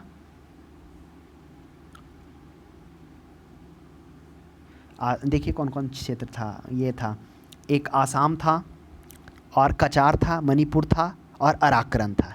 एक इस ओर से सैनिक भेजता और वह क्या करता है, जल मार्ग से भी वह रंगून की तरफ भेजता। और 1824 ईस्वी में ब्रिटिश क्या करता है, ये आसाम को अपने अंडर में ले लेता है। 1825 तक आसाम मणिपुर को अपने अंडर में लेता है। 1826 तक जो कौन होता है, बर्मा की राजधानी आबा उस समय होती है, उसको भी अपने अंडर में ले लेता है। यानी 25 में वह 2-3 क्षेत्र जिसमें आसाम मणिपुर ये सब को जीत लेता और 26 में उसकी राजधानी को वह भी आक्रमण कर लेता। तो इस तरह से आंग्ल बर्मा युद्ध, प्रथम आंग्ल बर्मा युद्ध 1824 से 26 के बीच में चलता है। तो देख लिए हम लोगों ने किस कारण से हुआ, क्या उद्देश्य था करना।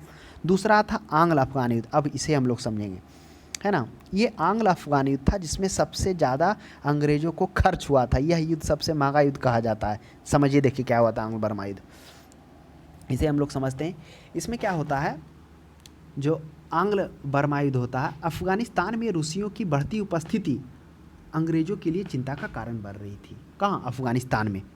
उसी के कारण अंग्रेज़ों को डर हो गया कि कहीं रूसी मध्य एशिया के रास्ते अफ़गानिस्तान में दाखिल हो जाएं तो उनके भारतीय साम्राज्य बनाने के सपने में रूसी आक्रमण का डर शामिल हो जाएगा। इसी वजह से वो क्या करते हैं, वह अफ़गान के साथ युद्ध करते हैं। और वह अफ़गान के साथ जैसे ही युद्ध करते हैं, यह युद्ध कब से कब चलता है? यह युद्ध 1839 से 42 ईस्वी तक चलता है। और 1839 ईस्वी में जैसे वो अफ़गान पर आक्रमण करते हैं, उसके बाद शाह शुजा को वहाँ का शासक करते हैं, लेकिन वहाँ की जनता अफ़गानिस्तान की जनता शाह शुजा को नहीं मानती और कठपुतली सरकार की मानती है। आपको फिर यह मालूम होगा कि 1841 ईस्वी में किस तरह से वह क्या करता है, अंग्रेजी सेना को अफ़गानी लोगों के द्वारा काफ़ी मशक्क़त का सामना करना पड़ता, काफ़ी विरोध का सामना करना पड़ता। और फिर जब बोला जाता है कि जो अंग्रेजी शिविर थे वहाँ तक पहुँचने के लिए जब वो वापस आ रहा होता, वापस इसलिए आ रहा था क्योंकि क्या हो जाता है, अफ़गानी लोगों से और जो ब्रिटिश होते हैं उनके सैनिकों के बीच युद्ध हो जाता है और इसमें हावी होता है अफ़गानी लोग, जिसके कारण बोला जाता है कि वह अपना शिविर तक, अफ़गानी जो अंग्रेजी शिविर लगा हुआ था, जो कुटिया था उसका, कुटिया बोलिए या उसका छावनी बोलिए, उस छावनी तक ब्रिटिश सैनिक में से कोई भी नहीं पहुंचता, मात्र एक व्यक्ति पहुंचता है। और वह एक व्यक्ति कौन होता है? विलियम ब्राइडन होता है। तो सोचिए कितना बड़ा मतलब वो आक्रमण हुआ था अफ़गान के द्वारा। हालांकि पीछे तो हट जाता है लेकिन फिर बाद में आता है। तो यही युद्ध होता है जो सबसे महंगा बोला जाता है। लगभग अगर 2005 के समय की बात की जाए तो लगभग 18.5 बिलियन का मतलब खर्च आया था इस टाइम। तो यही आंग्ल अफ़गानी युद्ध होता है 1800 अभी हम लोगों ने देखा 1839 से 1842 के भी। तो ध्यान रखिएगा यही 1838 हो जाएगा। आंग्ल बर्मा युद्ध हम लोगों ने देख लिया था। प्रथम आंग्ल बर्मा युद्ध ये कब होता है? 1824 से 26 के बीच में। तो 1824 ये हो गया। अब आ गया आंग्ल मराठा युद्ध। आंग्ल मराठा युद्ध हम लोगों ने देख लिया कि आंग्ल मराठा युद्ध क्यों होता है। जैसे ही मराठा का पानीपत का तृतीय युद्ध होता है, जैसे मराठों की करारी हार होती है, काफ़ी जान माल और धन सभी का क्षति काफ़ी मात्रा में होता है। इससे बाद मराठा साम्राज्य कमज़ोर हो जाता है। उसके बाद जो भी शासक आते हैं उतने योग्य नहीं रहते हैं। उसके बाद 17 वर्ष के एक प्रमुख सेना होता है, सेनापति होता है, वो बनते हैं कौन? माधवराव बनते हैं। और वही माधवराव का क्षय रोग के कारण मृत्यु हो जाता है। फिर माधवराव के बाद कौन बनते हैं? नारायण राव बनते हैं। और नारायण राव का शासक बनते ही उनके चाचा रघुनाथ राव के षड्यंत्र के द्वारा उन्हें मार दिया जाता है। और उसके बाद उनकी जो पत्नी होती है गंगीबाई, वह उनके गोद में, उनके पेट में एक बच्चा होता है जो बाद में उनको जन्म देती है। उसके बाद राघव नाथ ब्रिटिश के सहयोग से 1775 ईस्वी में सूरत की संधि करने के साथ ही वह वहाँ का पेशवा बनने को सोचने लगता है और आश्वासन देता है अंग्रेज कि पेशवा आपको बनाएंगे, जिसके बदले में रघुनाथ राव सालसेट और बसीन का 2 क्षेत्र देता है, जिससे राजस्व प्राप्त करता है कौन? अंग्रेज। और उसके बदले में अंग्रेज 2500 सैनिक रघुनाथ राव को देने के लिए तैयार होता है। उसके बाद फिर क्या होता है, ये कलकत्ता ब्रिटिश परिषद के द्वारा यह 1775 सूरत का संधि को निरस्त करके वह पुरत्तर का संधि किया जाता है, जिसके तहत रघुनाथ राव को पेशवा ना बनने के लिए उसे पेंशन के रूप में दिए जाने का बात कहा जाता है। उसके बाद फिर देखेंगे किस तरह से अंग्रेज ये जो होता है पश्चिमी घाट होते हुए क्या होता है, वह ये भोर घाट दर्रा तक पहुंचता है। उसके बाद फिर जब आगे बढ़ता है तो वहाँ पर ये एक जगह होता है, कौन सा जगह होता है देखिए, फिर भूल गए। वो जगह से क्या होता है, अंग्रेज़ों को कौन सा जगह होता है, वो जगह होता है जहाँ पर अंग्रेज़ों को करारी हार होता है और उस हार में पीछे उसको हटना पड़ता है। फिर बाद में अंग्रेज फिर दूसरे क्षेत्र से आक्रमण करता है, तो उस क्षेत्र को फिर विजित करते हुए 1782 ईस्वी में सालबाई की संधि के तहत वह क्या करता है, प्रथम आंग्ल मराठा युद्ध समाप्त करता है। और इसमें क्या होता है, अंग्रेज़ों का ही दबदबा रहता है। और उसमें जो आंग्ल मराठा युद्ध होता है वो नाना फडणवीस के और ये ब्रिटिशों के सहयोग से होता है। नाना फडणवीस वही थे जो गंगूबाई होती है, गंगूदेई होती है, उसके जो पुत्र होते हैं माधवराव सिंधिया, वो उन्हीं के सहयोग से 12 बोला जाता है, 12 पेशवाओं के सहयोग से उनको नारायण राव के पुत्र यानी माधवराव को क्या कहता है, शासक बनाया जाता है। फिर बाद में देखेंगे किस तरह से माधवराव फिर बाजीराव द्वितीय आता है। बाजीराव द्वितीय वही रघुनाथ राव का पुत्र होता है, जिसमें वो अंग्रेज उसको संरक्षण देता है। फिर बाद में जो भी और सिंधिया होते हैं, होलकर होते हैं, उसको अपने अंडर में लेना चाहते हैं। तो इस तरह से आंग्ल मैसूर युद्ध, प्रथम आंग्ल मैसूर युद्ध कब होता है, यह होता है 1775 ईस्वी से। आंग्ल मराठा युद्ध 1775 से 1782 ईस्वी। फिर द्वितीय आंग्ल मैसूर युद्ध। अब मराठा युद्ध देख लिया, अब आंग्ल मैसूर युद्ध हम लोगों ने देखा था, यह किनके नेतृत्व में होता है, यह होता है हैदर अली के नेतृत्व में। तो दूसरा आंग्ल मैसूर युद्ध क्या होता है, जब 1773 ईस्वी में फ्रांसीसी के क्षेत्र वाले स्थान माहे पर जब अंग्रेजों के द्वारा आक्रमण कर दिया जाता, जो टीपू सुल्तान के लिए खुली चुनौती था। उसी के बाद 1780 ईस्वी में वह क्या करता है, कर्नाटक क्षेत्र पर आक्रमण करता है हैदर अली, जो अंग्रेजों के नियंत्रण में था। यहीं से क्या हो जाता है, द्वितीय आंग्ल मैसूर युद्ध स्टार्ट हो जाता है, और जिसमें वो क्या करता है, ये अर्काट को अपने अंडर में ले लेता है, और जो अंग्रेज़ों के द्वारा जो नियुक्त किया गया था जॉर्ज बेली, उसको परास्त करता है। उसके बाद फिर इसी के बाद देखेंगे, जैसे जॉर्ज बेली को परास्त करता है तो आयरकुट को भेजा जाता है। कौन भेजता है, वह वारेन हेस्टिंग्स भेजता है। तो ध्यान में रखेंगे, फिर वारेन हेस्टिंग्स इसलिए भेजता है क्योंकि पोटनवा के युद्ध में एक बार हैदर अली को वो हरा चुका था। हालांकि ये भी द्वितीय युद्ध भी तो हैदर अली ही जीत जाते हैं, लेकिन वह युद्ध में घायल हो जाने के कारण कुछ दिनों के बाद उनकी मृत्यु हो जाती है। उसके बाद उनका नेतृत्व द्वितीय आंग्ल मैसूर युद्ध का उनका पुत्र करते हैं, 1784 में समाप्त होता है। तो इस तरह से हम लोगों ने बारीकी से समझ लिया कि आंग्ल बर्मा युद्ध क्यों हुआ, आंग्ल अफगानी युद्ध क्यों हुआ, आंग्ल मराठा युद्ध क्यों हुआ, और आंग्ल मैसूर युद्ध क्यों हुआ। नेक्स्ट प्रश्न देखिए, 75 में कह रहा है, ठगों के दमन में निम्नलिखित में से कौन संबंध है। Henry Frederick Grant, general colonel Sleeman, captain Howard Pemberton. अब देखिए, वह जो ठगों के दमन से संबंधित है वो कौन है, वो है कर्नल स्लीमैन। अब ये कर्नल स्लीमैन कौन है, ये कर्नल स्लीमैन वही व्यक्ति हैं जिनकी नियुक्ति लॉर्ड विलियम बेटिंग के शासनकाल में होती है। अब ये लॉर्ड विलियम बेटिंग कौन होता है, उसे हम लोग जानेंगे। ये वही लॉर्ड विलियम बेटिंग है जिसके समय में आधुनिक शिक्षा के आगमन के लिए जाना जाता है। वह कौन, उसके में आयोग बनाया गया था मैकाले को। तो जो प्रथम गवर्नर यही होते हैं, प्रथम गवर्नर जनरल भारत के, कौन, लॉर्ड विलियम बेटिंग, जो 1828 से 1835 ईस्वी के बीच में होते हैं। उसी में एक सहायक के रूप में कर्नल स्लीमैन को नियुक्त किया जाता है। तो थोड़ा कर्नल स्लीमैन के बारे में हम लोग जान लेते हैं। कर्नल स्लीमैन क्या होता है, यह 1806 ईस्वी में बंगाल के आर्मी में ज्वाइन करता है। कब, 1806 ईस्वी में। फिर 1806 ईस्वी के बाद 1814 से 16 ईस्वी में यह क्या होता है, नेपाल युद्ध में सेवाएं देता है। फिर 1820 ईस्वी में सिविल सेवा में पास कर, यह बाद में क्या होता है, जबलपुर के जो गवर्नर के रूप में वहाँ पर नियुक्त होता है। फिर वही गवर्नर के रूप में नियुक्त नहीं होता, यानी गवर्नर जनरल विलियम बेटिंग के सहायक सचिव के रूप में, सहायक के रूप में वो नियुक्त होता है। और फिर बाद में आप देखेंगे किस तरह से यह नागपुर से लेकर कहाँ तक, ये बनारस तक जो ठगों का और पिंडारियों का जो वर्चस्व था, उसके उन्मूलन के लिए इन्होंने सलीमनाबाद कर एक जगह को भी बसाया था, कैंप लगाया था, और इसलिए इसे ठगों के दमन के लिए कर्नल स्लीमैन को जाना जाता है। तो हम लोगों ने किस तरह से देखा, कर्नल स्लीमैन कौन था, जो 1806 ईस्वी में एक बंगाल आर्मी में ज्वाइन करता है, और 1814-16 में वह क्या करता है, जो नेपाल युद्ध होता है उसमें सेवा देता है। 1820 ईस्वी में वह सिविल सेवा पास करके आता है। फिर वो कौन, लॉर्ड विलियम बेटिंग के शासनकाल में सहायक के रूप में वो नियुक्त होता है, और ठगों एवं पिंडारियों के दमन के रूप में उसने सलीमनाबाद कर एक स्थान कैंप लगाता है, जिसमें बनारस से लेकर जितने भी बनारस से नागपुर तक के बीच में ठगुआ पिंडारियों था, उनका दमन के लिए इसे जाना जाता है। तो ध्यान में रखिएगा, ये प्रश्न पूछता है। और ये लॉर्ड विलियम बेटिंग कौन थे, लॉर्ड विलियम बेटिंग जो 1828 से 35 तक भारत का गवर्नर जनरल के रूप में रहते हैं। यही भारत का प्रथम गवर्नर जनरल होते हैं।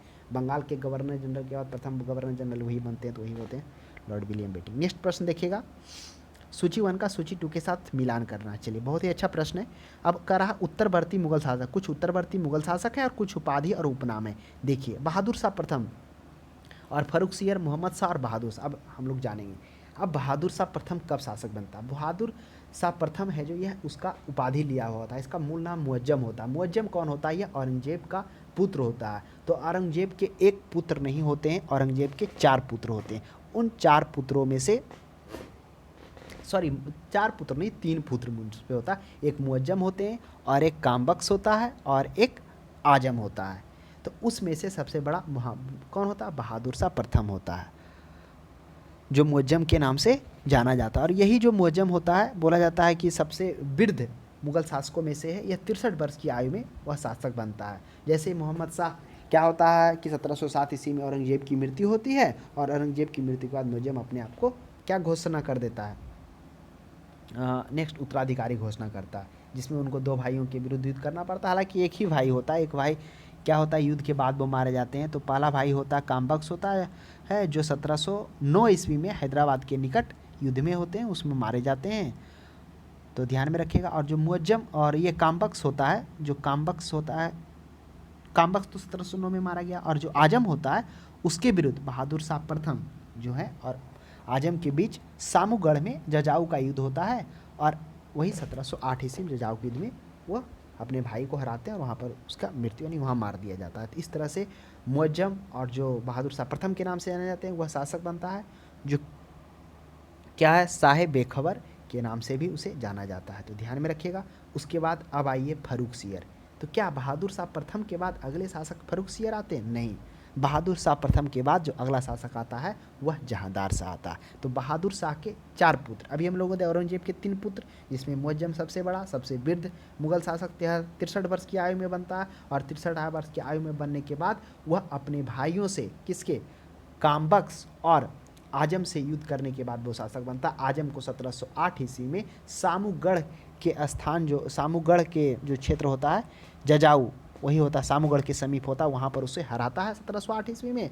उसके बाद देखिए यहाँ पर जो मुअज्जम होता है वो बोला जाता है कि सैयद बंधु के सहयोग से ही वो अपने भाइयों को हराता है, यहाँ पर सैयद बंधु का सपोर्ट मिलता है। अब बाद में देखेंगे किस तरह से जहांदार के बाद, जहांदार शाह के बाद फर्रुखसियर का शासनकाल से सैयद बंधु का कुछ काल तक वर्चस्व बना रहता है। तो यहाँ पर बोला जाता है कि सहयोग करता है बहादुर शाह को सैयद बंधु। सैयद बंधु क्या होता है आगे चर्चा करेंगे, जिसको हम लोग किंग मेकर के रूप में जाना जाता है। 2 भाई होता है, इसमें काफ़ी शक्ति होता है। तो इस तरह से बहादुर शाह अब मरते हैं, तो बहादुर शाह का 4 पुत्र होता है। अब उन चारों पुत्रों में से कौन कौन होता है 4 पुत्र?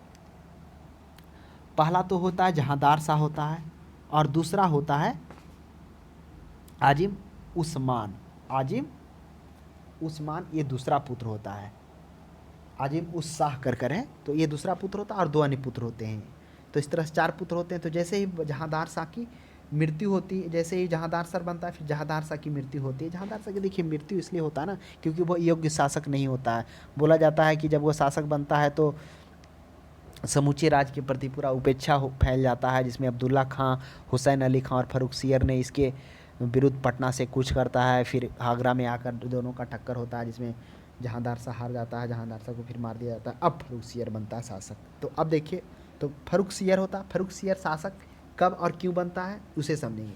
क्या होता है, बहादुर शाह के बाद जहांदार शाह शासक बनता है, और जहांदार शाह योग्य नहीं होने के कारण पूरे राज्य में अव्यवस्था फैल जाती है। इसके कारण क्या होता है, अब्दुल्ला खां,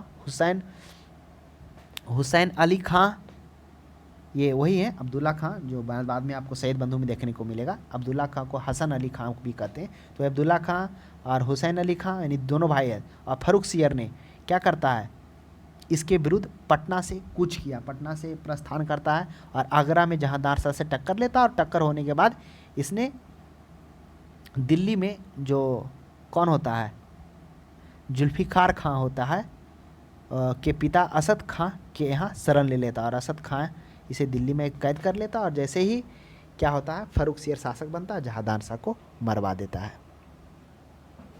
तो ये फर्रुखसियर इस तरह से शासक बन गया। तो फर्रुखसियर को घृणित कायर के रूप में भी जाना जाता है ना। उसके बाद है मोहम्मद शाह। अब मोहम्मद शाह कौन होता है, अब देखिए फर्रुखसियर के बाद जो होते हैं और भी शासक आता है, रफ़ीउद्दर्जात और रफ़ीउद्दौला। हालांकि बहुत अल्प अवधि के लिए होते हैं, 1 साल के अंदर में दोनों का मौत हो जाता है। उसके मोहम्मद शाह जिसे रंगीला बादशाह के नाम से जाना जाते हैं, मोहम्मद शाह का शासन का 1719 से 1748 होता है, यह भी ध्यान में रखिएगा।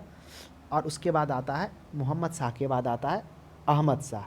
अहमद शाह के बाद आलमगीर द्वितीय, उसके बाद शाह आलम द्वितीय जिसे जफर के नाम से आता है। तो शाह आलम द्वितीय का शासनकाल 1759 से 1806 होता है।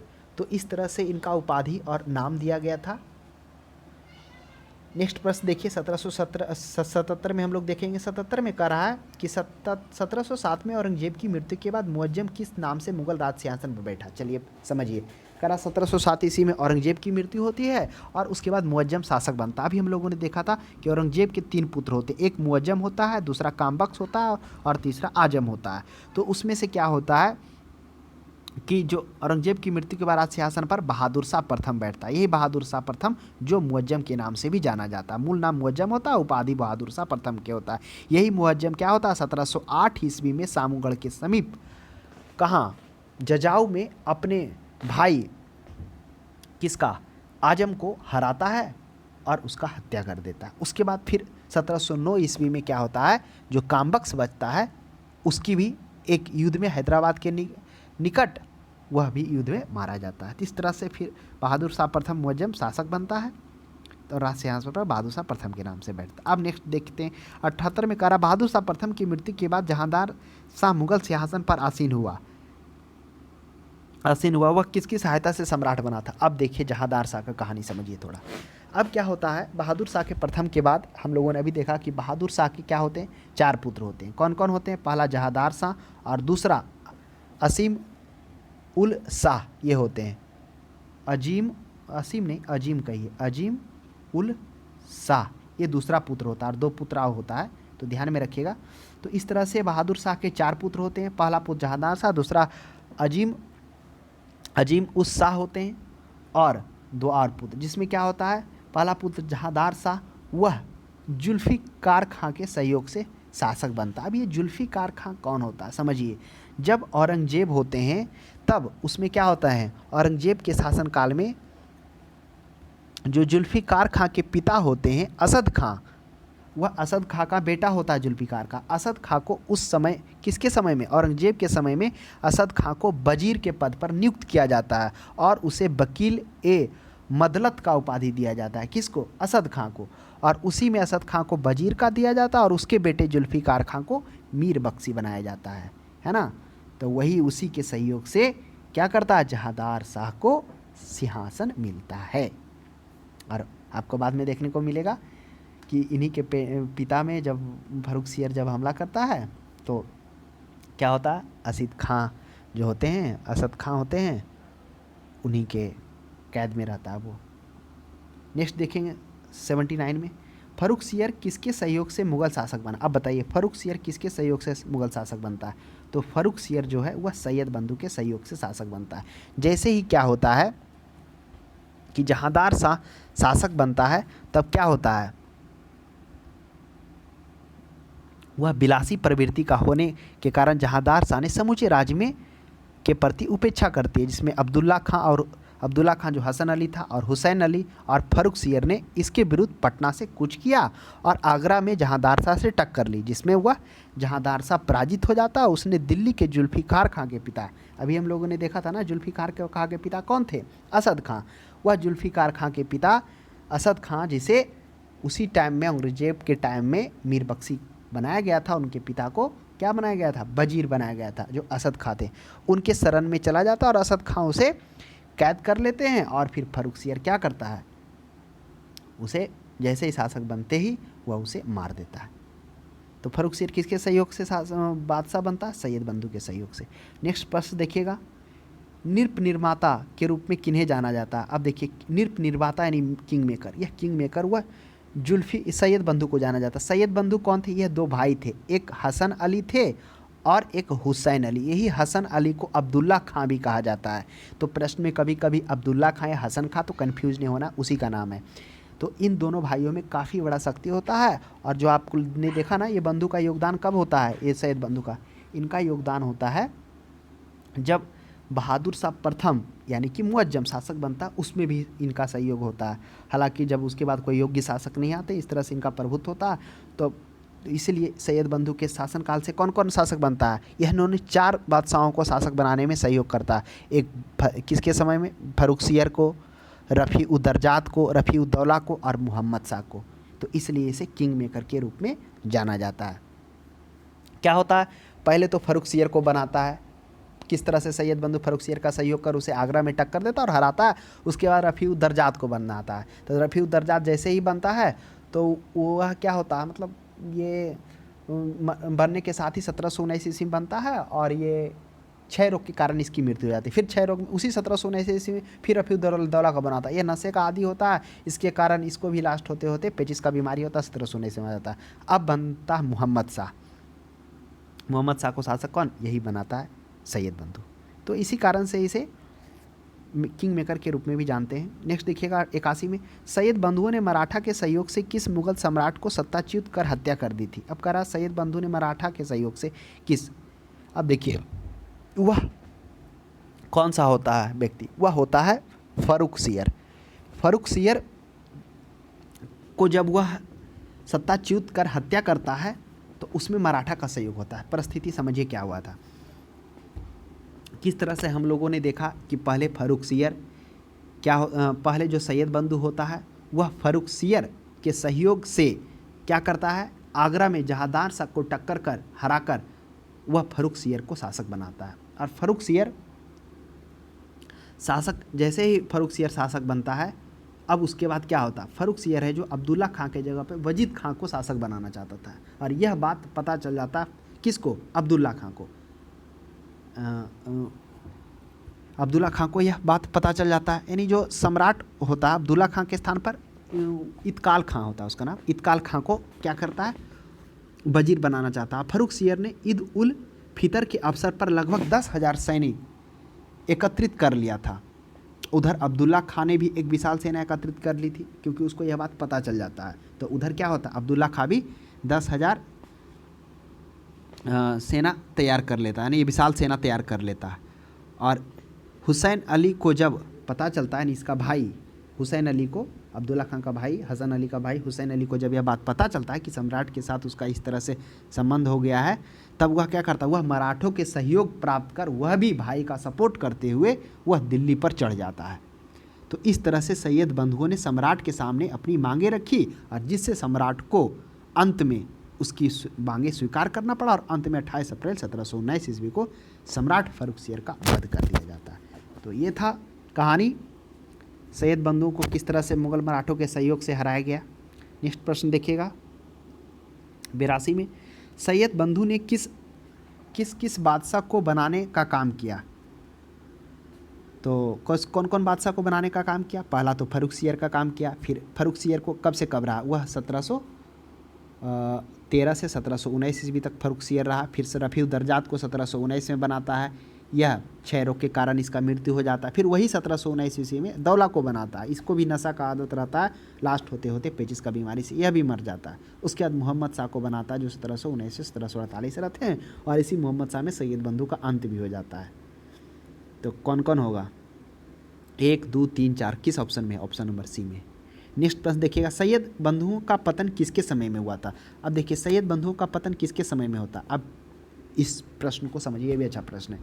किस तरह से अभी हम लोगों ने जाना कि सैयद बंधुओं के सहयोग से फर्रुखसियर शासक बनता, उसके बाद रफ़ीउद्दर्जात बनता, रफ़ीउद्दौला बनता, मोहम्मद शाह बनता। अब वही मोहम्मद शाह के द्वारा फिर सैयद बंधुओं का पतन किया जाता है। मोहम्मद शाह का शासनकाल वो 1719 से 1748 होता है। तो आइए अब हम लोग थोड़ा जानते हैं। मोहम्मद शाह जैसे ही शासक बनते हैं, क्या होता है, शासक बनने के साथ जब सैयद बंधुओं का हस्तक्षेप काफ़ी देखते हैं साम्राज्य में, तो इससे वह काफ़ी हस्तक्षेप को देखते हुए वह उसे हटाना चाहते हैं। और यह बात क्या होता है, वह अपने जो अवध के नवाब शुजाउद्दौला होते हैं और एक और होते हैं कुलित खां होते हैं, उन्हीं के सहयोग से क्या करते हैं, एक तैयार करते हैं योजना, षड्यंत्र तैयार करते हैं। और उस तरह से हम लोग देखेंगे कि किस तरह से मोहम्मद शाह ने सादत अली खां और ये था देखिए हैदर खां, सादत अली खां और हैदर खां के सहयोग से क्या करते हैं, सैयद बंधुओं को हत्या करवा देते हैं। अब कहानी समझिए क्या होता है। जब दरबार में याचिका पढ़ते समय हैदर खां द्वारा हुसैन अली को चाकू मारकर क्या कर दिया जाता है, हत्या कर दिया जाता है, यानी 8 अक्टूबर 1720 ईस्वी को। जब क्या होता है, कौन, हुसैन खां, जब हुसैन खां याचिका पढ़ रहा होता है तो हैदर खां के द्वारा चाकू मारकर उसकी हत्या कर जाती है। अब जैसे ही यह बात पता चलता है किसको, हसन अली को, अब्दुल्ला खां को, तो वह इसका बदला लेने के लिए वह क्या करता है, मोहम्मद शाह के विरुद्ध काफ़ी विशाल सेना को लेकर आता है, और वह किससे भिड़ जाता है, मोहम्मद शाह से। और इधर मोहम्मद शाह के विरुद्ध चढ़ाई कर देता है, और फिर भी इसमें क्या हो जाता है, इसमें मोहम्मद शाह जीत जाते हैं और अब्दुल्ला खां की हार हो जाती है। उसे वहीं पर बंदी बना लिया जाता है और 20 देकर उसको, वही अक्टूबर में इसका भाई कौन मरता है, यह हुसैन अली मरता है, और यह 13 नवंबर को इसको भी जहर देकर मार दिया जाता है। तो मोहम्मद शाह के समय हो गया था, ध्यान में रखिएगा।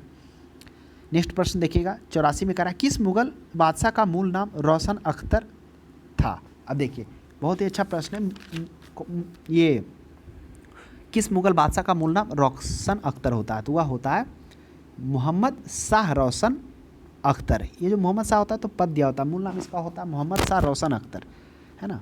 तो मोहम्मद शाह रोशन अख्तर जो रंगीला बादशाह के नाम से जाना जाता था, तो मोहम्मद शाह क्या हो जाएगा, रोशन अख्तर। नेक्स्ट प्रश्न देखिएगा, अवध, हैदराबाद, भरतपुर, रुहेलखंड, फर्रुखाबाद किस मुगल शासक के समय में स्वतंत्र हुआ था?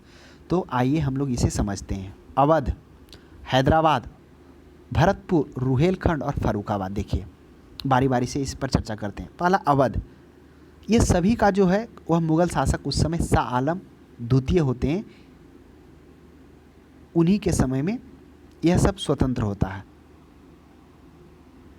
शाह आलम द्वितीय नहीं, गलत बोल दिए हम, मोहम्मद शाह होगा, क्योंकि मोहम्मद शाह का शासनकाल 1719 से 1748 होता है। इसी के शासन के बीच में, मोहम्मद शाह के शासन के बीच में, इसे रंगीला बादशाह भी कहा जाता था। वही 19 से लेकर 48 में ये सभी राज्य स्वतंत्र होते हैं। तो पहला अवध है। अवध के बारे में हम लोग जानते हैं, अवध का जो स्वतंत्र राज्य का संस्थापक कौन करते हैं, वह सादत खां कहते हैं। तो सादत खां कौन था, तो उसके बारे में हम लोग थोड़ा जानते हैं। सादत खां जो है वह 1720 ईस्वी से 1722 ईस्वी तक पहले उसे आगरा का सूबेदार नियुक्त किया गया था, और उसके बाद 1722 ईस्वी में सम्राट मोहम्मद शाह ने उसे अवध का सूबेदार नियुक्त किया, और वही सूबेदार को नियुक्त करने के बाद जहां फिर उसने मुगल साम्राज्य से अलग स्वतंत्र राज्य की स्थापना कर लिया था अवध। तो 1722 ईस्वी में सादत खां, देख लिया हम लोगों ने सादत खां कौन थे, किन परिस्थितियों में। उसके बाद हैदराबाद, हैदराबाद में क्या होता, हैदराबाद के स्वतंत्र राज्य के संस्थापक चिनकिलीज खां होते। क्या होता है, चिनकिलीज खां कौन होते, यह चिनकिलीज खां पहले दक्कन क्षेत्र के सूबेदार होते हैं। दक्कन क्षेत्र के सूबेदार होने के बाद जब मोहम्मद शाह का शासन होता है, तब वह अपनी स्थिति वहाँ तो सुदृढ़ कर लिए होते हैं। मोहम्मद शाह से तंग आकर उसने दक्कन वापस आया और फिर हैदराबाद में नींव रखती है। इस तरह से 1722 ईस्वी में वह अवध के चिनकिलीज खां वह स्वतंत्र कर लेते हैं वहाँ अपने आप को, जिसे निजामुल मुल्क भी कहा जाता है। उसके बाद भरतपुर, रुहेलखंड और फर्रुखाबाद। भरतपुर और रुहेलखंड यह भी मोहम्मद शाह के समय में होता है, लेकिन इस स्टोरी को समझने के लिए आगे हम लोग समझेंगे क्योंकि लंबा हो जाएगा काफ़ी। फर्रुखाबाद का थोड़ा चर्चा कर लेते हैं। देखिए फर्रुखाबाद, यह फर्रुखाबाद है जो 1714 ईस्वी में स्वतंत्र होता है। यह किसके संरक्षण में होता है, समझिए। औरंगजेब के शासनकाल में क्या होता है, मोहम्मद खां बंगस जो होता है उसका जन्म होता है कब, 1665 ईस्वी में। यूपी का ही एक क्षेत्र मऊ होता है, मऊ जिले के रशीदाबाद में, और यहाँ पर उसका जन्म होता है। और उसके बाद काबिलियत के बल पर वह क्या होता है, प्रयाग यानी कि इलाहाबाद का मुगल सूबेदार बनाया जाता है। हालांकि जब इसका जो जन्म होता है वह औरंगजेब के शासनकाल में, जो उसके मोहम्मद खान बंगस के पिता होते हैं, वह हिंदुस्तान में पलायन करके आते हैं, है ना। वो पारसियन उस क्षेत्र के होते हैं, हिंदुस्तान के नहीं होते हैं, वही पलायन करके आते हैं।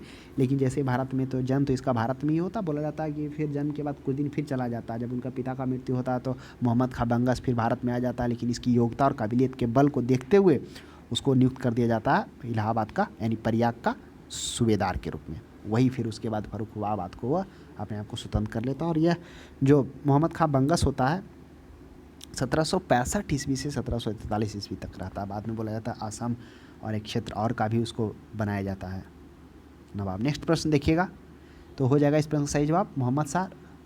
नेक्स्ट प्रश्न 86 में, भारत पर आक्रमण करने वाले किस ईरानी शासक को ईरान का नेपोलियन कहा जाता है? अब ईरान का नेपोलियन किसे कहा जाता है, तो वह हो जाएगा नादिर शाह। अब आइए हम लोग जानते हैं कि ईरान का नेपोलियन क्यों कहा जाता है। भारत पर नादिर शाह का जो आक्रमण है वह 16 फरवरी 1739 ईस्वी को होता है। और बोला जाता है कि नादिर शाह के आक्रमण के समय मुगल साम्राज्य का जो था उसमें विघटन भी जारी था, क्योंकि आपको पता होगा कि जैसे ही औरंगजेब का मृत्यु होता है उसके बाद जो शासक जो भी आते हैं वह उतने योग्य नहीं होते हैं, जिसके कारण मुगलों का पतन स्टार्ट हुआ रहता है। तो वही 1739 ईस्वी में उस समय में क्या होता है, जो उत्तरी पश्चिमी राज्य इस क्षेत्र यानी ये भारत हो गया, तो उत्तर और पश्चिमी जो क्षेत्र होता है वह वहीं से दो सीमा पर जो सुरक्षा का जो प्रबंधन होता है वो ढीला होता है। और इसी ढीला होने के कारण इस दौरान क्या होता है, पश्चिम से दो आक्रमण होते हैं। पहला तो नादिर शाह के नेतृत्व में और दूसरा बाद में देखेंगे अहमद शाह अब्दाली के नेतृत्व में। तो वही अहमद शाह अब्दाली क्या होता है, अब क्या करता है, हमला करता है 1739 ईस्वी में। और जो बोला जाता है कि जो नादिर शाह आक्रमण करता है वह यह आरोप लगाता है मुगलों पर कि आप हमारे अफगान भगोड़े को शरण दिए हैं, इसके चलते हम आपका हमला करेंगे। लेकिन उसका जो मुख्य उद्देश्य रहता है वह साम्राज्य विस्तार करना नहीं होता है, वह अपने सैनिकों के लिए, वह सिर्फ उस लूटने के उद्देश्य से आता है, यानी जितना लूट के वहाँ से क्या कर सके, धन को ले जा सके सैनिकों के लिए तथा अपने लिए, यही मेन उद्देश्य होता है। तो वही क्या होता है, सबसे पहले जब वो लूटता है तो कहाँ लूटता है, सबसे पहले वो ये काबुल पर उसको अधिकार करता है। काबुल के बाद वो दिल्ली की ओर बढ़ता है, दिल्ली के बाद वो करनाल में, यही दिल्ली से करनाल की ओर बढ़ता है, जो करनाल के युद्ध के भी नाम से जाना जाता है, जहाँ पर नादिर शाह और मुग़ल शासक के बीच में युद्ध होता है और इसमें वो जीतता है। बोला जाता है नादिर शाह जैसे ही वो यहाँ पर आता है तो स्टार्टिंग में जो मोहम्मद शाह का शासन होता है उस समय, तो मोहम्मद शाह क्या करते हैं, सादत अली खां को नादिर अली खां सादत खां के बीच वार्ता के लिए तैयार करते हैं। और मोहम्मद शाह कहते हैं कि नादिर अली को बोलिए कि वो चला जाए, उसको जितना राशि चाहिए, धन चाहिए, हम उसको दे देंगे। तो क्या होता है, एक बड़ी रकम के साथ ये क्या होता है, बातचीत होता है, सादत अली खां को आगे करते हैं मोहम्मद शाह। वही सादत अली खां मतलब मोहम्मद शाह के नेतृत्व में, तो दोनों के बीच वार्ता होता, धन देने की बात होता, और जब यह धन नहीं दिया जाता तब नादिर शाह वह आक्रमण स्टार्ट कर जाता है। बोला जाता है कि नादिर शाह जब आक्रमण कर रहा होता है तो क्या होता है, भगदड़ मच जाता है कि नादिर शाह मारा गया। इससे वह काफ़ी क्रोधित हो जाता है और वह बोला जाता है कि इस चीज़ को बदला लेने के लिए, मतलब जब ये ऐसा भगदड़ होता है ना कि नादिर शाह मारा गया, तो उसमें क्या होता है, मुगलों की सेना जो अफगानी सेना, जो नादिर शाह की सेना था, उस पर काफ़ी मतलब कत्ल होना स्टार्ट हो जाता है, पूरा मारना स्टार्ट कर देता है भगदड़ के कारण। तब नादिर शाह क्रोधित होकर वहाँ पर गुस्से से वह क्या करता है, काफ़ी वहाँ पर नरसंहार करता है। बोला जाता है एक दिन में लगभग उस दिन 20 से 22 हज़ार लोग मारे गए थे, काफ़ी क्षति होता है, पूरा लूटता पाटता है। वही 56-57 दिन तक वो रहता है नादिर शाह। और उसके बाद तख्ते ताउस था, कोहिनूर हीरा था। बोला जाता है इस आक्रमण के बाद जो सप्तवर्षीय युद्ध में जितना पैसा प्राप्त होता है उतना पैसा उसको मिल गया था, यहाँ से लगभग 70 करोड़ बताया जा रहा था, वह राशि उसको मिला था। तो बोला जाता है कि जब नादिर शाह यहाँ से आक्रमण कर वापस लौटा था तो वह अपने राज्य की प्रजा से 3 साल तक कर नहीं लिया था, मतलब इतना धन हो गया था, सोच लीजिए। नेक्स्ट प्रश्न देखिएगा 87 में, अहमद शाह अब्दाली का प्रथम आक्रमण के समय मुगल सम्राट कौन था। तो अब देखिए, अब अहमद शाह अब्दाली, अभी हम लोगों ने देखा था नादिर शाह, अब क्या होता है समझिए। नादिर शाह के बाद अहमद शाह कौन परिस्थितियों में, 1748 ईस्वी में नादिर शाह का मृत्यु हो जाता है और मृत्यु के बाद अहमद शाह अब्दाली वहाँ का शासक बनता है अफगानिस्तान का। और शासक बनने के बाद क्या होता है, वह उत्तर और दक्षिण की तरफ से वो आक्रमण करता है। कौन, अहमद शाह अब्दाली। कब आक्रमण करता है, वही मतलब आक्रमण तो 1748 में बनता है और पहला आक्रमण वही 1748 में वो करता है। किसमें, पंजाब के शासक उस टाइम में होते हैं, पंजाब का शासक पंजाब पर आक्रमण करता है। हालांकि पहला जब आक्रमण करता है 1748 में तो वह असफल रहता है, फिर उसके बाद दूसरा आक्रमण करता है 1748 के बाद, लगता है उसी साल में होता है, 1748 में तो पहला करता है ना, एक साल बाद फिर वो दूसरा आक्रमण करता है, जिसमें वह मुइनुल मुल्क होता है, वहाँ का गवर्नर नियुक्त होता है, उसको वो हराता है। बाद में आप देखेंगे कि जब मुइनुल मुल्क का तो मृत्यु हो जाता है, मुइनुल मुल्क बाद में होता है, उसके बाद होता इमादुल मुल्क को बाद में जब नादिर शाह जाने लगता है तो यहाँ का वो उसको वजीर नियुक्त करके जाता है, वो आगे चर्चा हम लोग करेंगे उसकी। तो वह पहला आक्रमण 1748 ईस्वी में करता है पंजाब में, लेकिन वह सफल रहता है। फिर दूसरा आक्रमण करता है मुइनुल मुल्क को परास्त करने के लिए, दूसरा आक्रमण करता है और फिर इसमें तो वह जीतता है। तो फिर तीसरा आक्रमण भी वो करता है 1752 में, नियमित रूप से पैसा ना मिलने के कारण वह तीसरा आक्रमण करता है पंजाब पर, तीसरा आक्रमण करता है। उसके बाद जो चौथा होता है, उसने इमादुल मुल्क को सजा देने के लिए चौथा आक्रमण करता है। तो कह रहा है कि मुगल सम्राट प्रथम आक्रमण, तो प्रथम आक्रमण कब होता है, प्रथम आक्रमण होता है 1748 ईस्वी में, है ना, पंजाब पर आक्रमण करता है। तो बताइए 1748 में कौन थे, 1748 में शाह आलम द्वितीय होंगे, 1719 से तो 48 तक शाह आलम द्वितीय ही होते हैं। तो इस प्रश्न का सही जवाब क्या हो जाएगा, मोहम्मद शाह, शाह आलम द्वितीय नहीं, मोहम्मद शाह, है ना, जो रंगीला बादशाह के नाम से भी जाने जाते हैं। इनका शासन का 1719 तो अब देखेंगे नेक्स्ट प्रश्न, करा अहमद शाह अब्दाली ने भारत पर कुल 7 बार आक्रमण किए, जिसमें सर्वाधिक 3 बार आक्रमण किस मुगल शासक के समय में हुआ? काफ़ी अच्छा प्रश्न है। अब समझिए, अभी हम लोगों ने देख लिया था कि नादिर शाह के बाद अहमद शाह वहाँ का शासक बनता है और वह 1748 ईस्वी में नादिर शाह की मृत्यु के बाद शासक बनने के बाद भारत पर 1748 ईस्वी में पहला आक्रमण करता है, जिसमें वो असफल रहता है। फिर वो दूसरा आक्रमण करता है जिसमें मोइनुल मुल्क को परास्त करता है। फिर 1752 ईस्वी में वह तीसरा आक्रमण करता है। तीसरा आक्रमण इसलिए करता है वह नियमित रूप से पैसा ना मिलने के कारण। फिर क्या होता है, वही तीसरा आक्रमण करता है। उसके बाद क्या होता है, उसने हिंदुस्तान पर चौथा बार आक्रमण करता है। चौथा बार आक्रमण करता है इमादु मुल्क को सजा देने के लिए। इमादु मुल्क कौन था? इमादु मुल्क वही था जो मोइनुल मुल्क के मरने के बाद उबान मुल्क को वहाँ का गवर्नर नियुक्त किया था। उसके बाद बोला जाता है कि 1757 ईस्वी में बोला जाता है, उसके बाद अब्दाली का हिंदुस्तान पर सबसे बड़ा हमला होता है। और यह जब हमला होता है 23 जनवरी माह में, वही जनवरी माह में 1757 ईस्वी को दिल्ली पर होता है। इसमें पूरा कत्लेआम मचाता है। दिल्ली के बाद वो मेरठ की ओर बढ़ता है, मेरठ के बाद वो गाजियाबाद की ओर बढ़ता है, उसके बाद बल्लभगढ़ होता है। बोला जाता है कि इतना क्षति पहुंचाता है कि गाजर मूली की तरह वो रौंद देता है, पूरा शहर को नस्तो नाबूद कर देता है। उसके बाद बोला जाता है वो यहाँ मेरठ करके एक शहर है, देखिए ना, बिरदावन के आसपास में है। बोला जाता है कि वहाँ पर तो 2 सरदारों को साथ में 20 सैनिकों के साथ भेज कर वो आदेश देता है कि वह हिंदुओं का शहर है, उसे आप पूरी तरह नस्तो नबाद कर दीजिए। तब इतना वो विध्वंस मचाता है, पूरा यह नुकसान करता है, समझिए।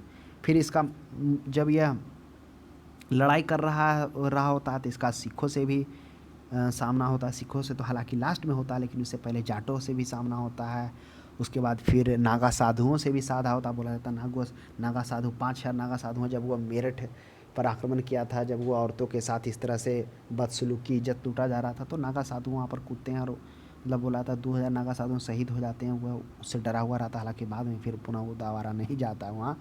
तो अहमद शाह अब्दाली इस तरह से वह धीरे धीरे कहाँ से, दिल्ली से, मेरठ से, आगरा से होते हुए वह मतलब आगे की ओर बढ़ते हुए कई क्षेत्रों को वह जीतता है और पूरा नस्तानाबूद कर देता है। उसके बाद फिर आप देखेंगे कि यही अहमद शाह अब्दाली फिर क्या हो जाता है, जब अगला आक्रमण करता है तो किससे भिड़ जाता है? यह भिड़ जाता है पानीपत का तृतीय युद्ध, जिसमें मराठाओं से भिड़ जाता है। कब? 1757 के बाद 1761 ईस्वी को 14 जनवरी को। तो ध्यान में रखेंगे, जिसमें पानीपत का तीर्थ होता है। इस युद्ध में क्या होता है, मराठों की क्रस्त मतलब पूरे पराजित होती है। जिस तरह से मुगल के बाद मराठाओं का जो वर्चस्व बढ़ता जा रहा था, वह इस युद्ध के बाद पुनः सिमट कर रह जाता है, क्योंकि इसमें भयानक हार होती है। उसके बाद फिर आप देखेंगे कि हम लोगों ने देख लिया कि किस तरह से दिल्ली से गाजियाबाद होते हुए आगरा, बल्लभगढ़ और मेरठ तक क्या करता अहमद शाह अब्दाली, काफ़ी कत्लेआम मचाता है। अब जो बच गया 1764 से 71 के बीच में आता है। अब 1771 तक रहता है ना, 71 तक होता। अब क्या होता है कि हम लोगों ने देखे 61 में अब्दाली को पानीपत का तृतीय युद्ध हो गया। उसके बाद जो लास्ट का युद्ध होता है, वह 3 युद्ध जो होता है उसमें एक सिखों के विरुद्ध करता है ना। तो ध्यान में रखिएगा, छठा युद्ध होता है जो वह छठा कब करता है, छठा शायद वो सिखों के सजा देने के लिए करता है। और सातवां भी मार्च में ही करता है, हालांकि वो असफल रहता है। तो ध्यान में रखिएगा। तो वह प्रश्न का सही जवाब क्या हो जाएगा, वह हो जाएगा डी, हो जाएगा शाह आलम द्वितीय। क्योंकि शाह आलम द्वितीय का जो शासनकाल होता है वह 1759 से, यानी 1759 से कितना होता है, 1806 होता है। और अहमद शाह अब्दाली का होता है 1767 ईस्वी में वह लास्ट आक्रमण करता है। तो इस चीज़ों को भी आप ध्यान में रखना होगा। यही इसका मतलब आक्रमण होता है 61 के बाद 67 में करता है। छठा आक्रमण सिखों के सजा होता है, वही 67 में ही 7वां आक्रमण भी कर देता है। तो इसलिए यह शाह आलम यहाँ पर द्वितीय इस प्रश्न का सही जवाब है, जिनका काल 1759 से 1806 ईस्वी रहा था। नेक्स्ट प्रश्न देखिएगा 59 में, किस मुगल शासक का वास्तविक नाम अली गौहर था? देखिए कौन सा शासक का नाम अली गौहर रहता है, तो बहादुर शाह प्रथम, बहादुर शाह द्वितीय और मोहम्मद शाह प्रथम, शाह आलम द्वितीय। तो इस प्रश्न का सही जवाब हो जाएगा शाह आलम द्वितीय का नाम क्या होता है, अली गौहर होता है। नेक्स्ट प्रश्न देखिएगा, निम्नलिखित कौन सा बादशाह विषम परिस्थिति के कारण विशेषतः मीर बख्शी और नजीब-उद-दौला के भय के कारण 12 वर्ष दिल्ली से दूर रहा था, है ना, और जीवन अथी के रूप में, निर्वासित के रूप में जीवन बिताया और मराठों की सहायता से दिल्ली के राजगद्दी पर पुनः बैठा। देखिए ये कौन है निजामुद्दौला। जब देखिए 1761 में ना, जब अहमद शाह अब्दाली मराठाओं के बीच युद्ध करता है, जब वह इसमें मराठाओं की हार होती है, जब वह जाने लगता है, तो शाह आलम द्वितीय को वो क्या बनाता है, शासक बनाता है मुग़ल का, और वजीर के रूप में यही निजामुद्दौला को वो नियुक्त करता है। नजीम होता है कि मीर बख्शी होता है, हाँ ये वजीर होता है, और मीर बख्शी के रूप में उसको नियुक्त करता है। किसको, जिसे वह पंजाब में परास्त करने के लिए उस पर युद्ध करता है। वो तो मुइनुल मुल्क को करता है, लेकिन उसके बाद जो उसको बनाता है, कौन बनाता है, इमादुल मुल्क। तो इमादुल मुल्क को वह वजीर के मीर बख्शी के रूप में या निजामुद्दौला को वजीर के रूप में नियुक्त करता है। इसी के डर से वो 12 साल तक बाहर रहते हैं। कौन, ये शाह आलम द्वितीय। तो देखिए अब हम लोग समझेंगे शाह आलम द्वितीय का शासनकाल क्या होता है। 1760 ईस्वी से 1806 ईस्वी होता है। तो जैसे ही शाह आलम द्वितीय क्या होता है, जैसे ही इनका पिता जो होते हैं आलमगीर होते हैं, उन्हीं का बेटा होता है शाह आलम द्वितीय। उनका पिता का मृत्यु होता नहीं, इसका मृत्यु कर दिया जाता है, जिसके कारण वो उस समय तरकारी से भागकर वह निकल कर बाहर चले आते हैं। शायद बिहार में उस समय रहते हैं वो। तो अब वही क्या होता है, बिहार में रहते हैं। तो फिर उसके बाद आप देखेंगे किस तरह से वह क्या होता है, अंग्रेज़ों के बीच बक्सर का युद्ध होता है, जिसमें उनकी भूमिका होती है। 1750 से 1764 ईस्वी में वो क्या करते हैं, मीर कासिम के साथ सहयोग कर बक्सर का युद्ध करते हैं, जिसमें उस युद्ध में हार होता है। तो वही 1764 से तो 71 तक ये किसके संरक्षण में रहते हैं, ये 1764 से तो अवध के संरक्षण में रहते हैं। लेकिन फिर बाद में आप देखेंगे कि 1771 ईस्वी में महाराजी सिंधिया जो मराठा के सेनापति होते हैं, उनके सहयोग से उनके सहयोग से क्या होता है, मराठा सेना ने उन्हें वापस दिल्ली में सुल्तान बनाया 1771 ईस्वी में। उनका काफ़ी सहयोग रहता। बोला जाता है कि ये उस समय जब वो अनुपस्थित होते हैं तो उनके दरबार में शायद उनका बेटा वो कार्य संभालता है। किनका, शाह आलम द्वितीय का। तो वही फिर होता है। उसके बाद फिर बाद में आपको देखने को मिलेगा कि ये उनके आने के बाद 1771 के बाद 1778 ईस्वी में, यानी अंतिम समय में, उसके समय में एक ये होता है एक कादिर रोहिला करके सरदार होता है, जो क्या करता है, सिंधिया को, ये शाह आलम को कैद कर लेता है और उनकी जो भी बच्चियां होता है उनके साथ बलात्कार करता। बोला जाता है इसमें जब बलात्कार करने लगता है तो कुछ बच्चियां कूद भी जाती है नदी में, उनके बेटों को आग फोड़ देता है, इनको भी अंधा कर देता है। तो वही फिर यहाँ पर फिर वहाँ पर जो होते हैं पेशवा कौन होते हैं, सिंधिया, महाजी सिंधिया, फिर वो क्या करते हैं, दिल्ली पर हमला करते हैं और इसको जो कौन होता है, कादिर रोहिला, इसको वो मौत के घाट उतार कर फिर से उसे गद्दी दिला देते हैं। और वही 1806 ईस्वी तक वो शासन पर बना रहता है। कौन, शाह आलम द्वितीय। तो ध्यान में रखेंगे। नेक्स्ट प्रश्न है, कौन मुगल बादशाह एक बड़ा शायर भी था जिसके द्वारा अपने आखिरी समय में कहा गया, यह शेर विख्यात है, कितना है बद नसीब जफर के दफन का 2 गज जमी भी मिली कुएं दायर में। बहुत ही अच्छा है ये प्रश्न है। देखिए जो कौन थे, मुगल साम्राज्य के आखिरी शहंशाह और उर्दू के जाने माने शायर थे, वह थे कौन, बहादुर शाह द्वितीय, जो बहादुर शाह जफर के नाम से भी जाने जाते हैं। वही थे जो प्रथम भारतीय स्वतंत्रता संग्राम, यानी कि जो 1857 की क्रांति हुई थी, उनमें उन्होंने नेतृत्व किया था। जो भी सिपाही था उनको प्रमुख माना था और बोला जाता है 83 वर्ष की उम्र में इन्होंने इस क्रांति का नेतृत्व किया था, सिपाहियों का नेतृत्व किया युद्ध में। लेकिन हार जाने के बाद फिर बहादुर शाह जफर को क्या कर दिया गया, इनको वहाँ से बर्मा यानी म्यांमार भेज दिया गया और वहीं पर इनकी मृत्यु हो जाती है। बहादुर शाह जफर सिर्फ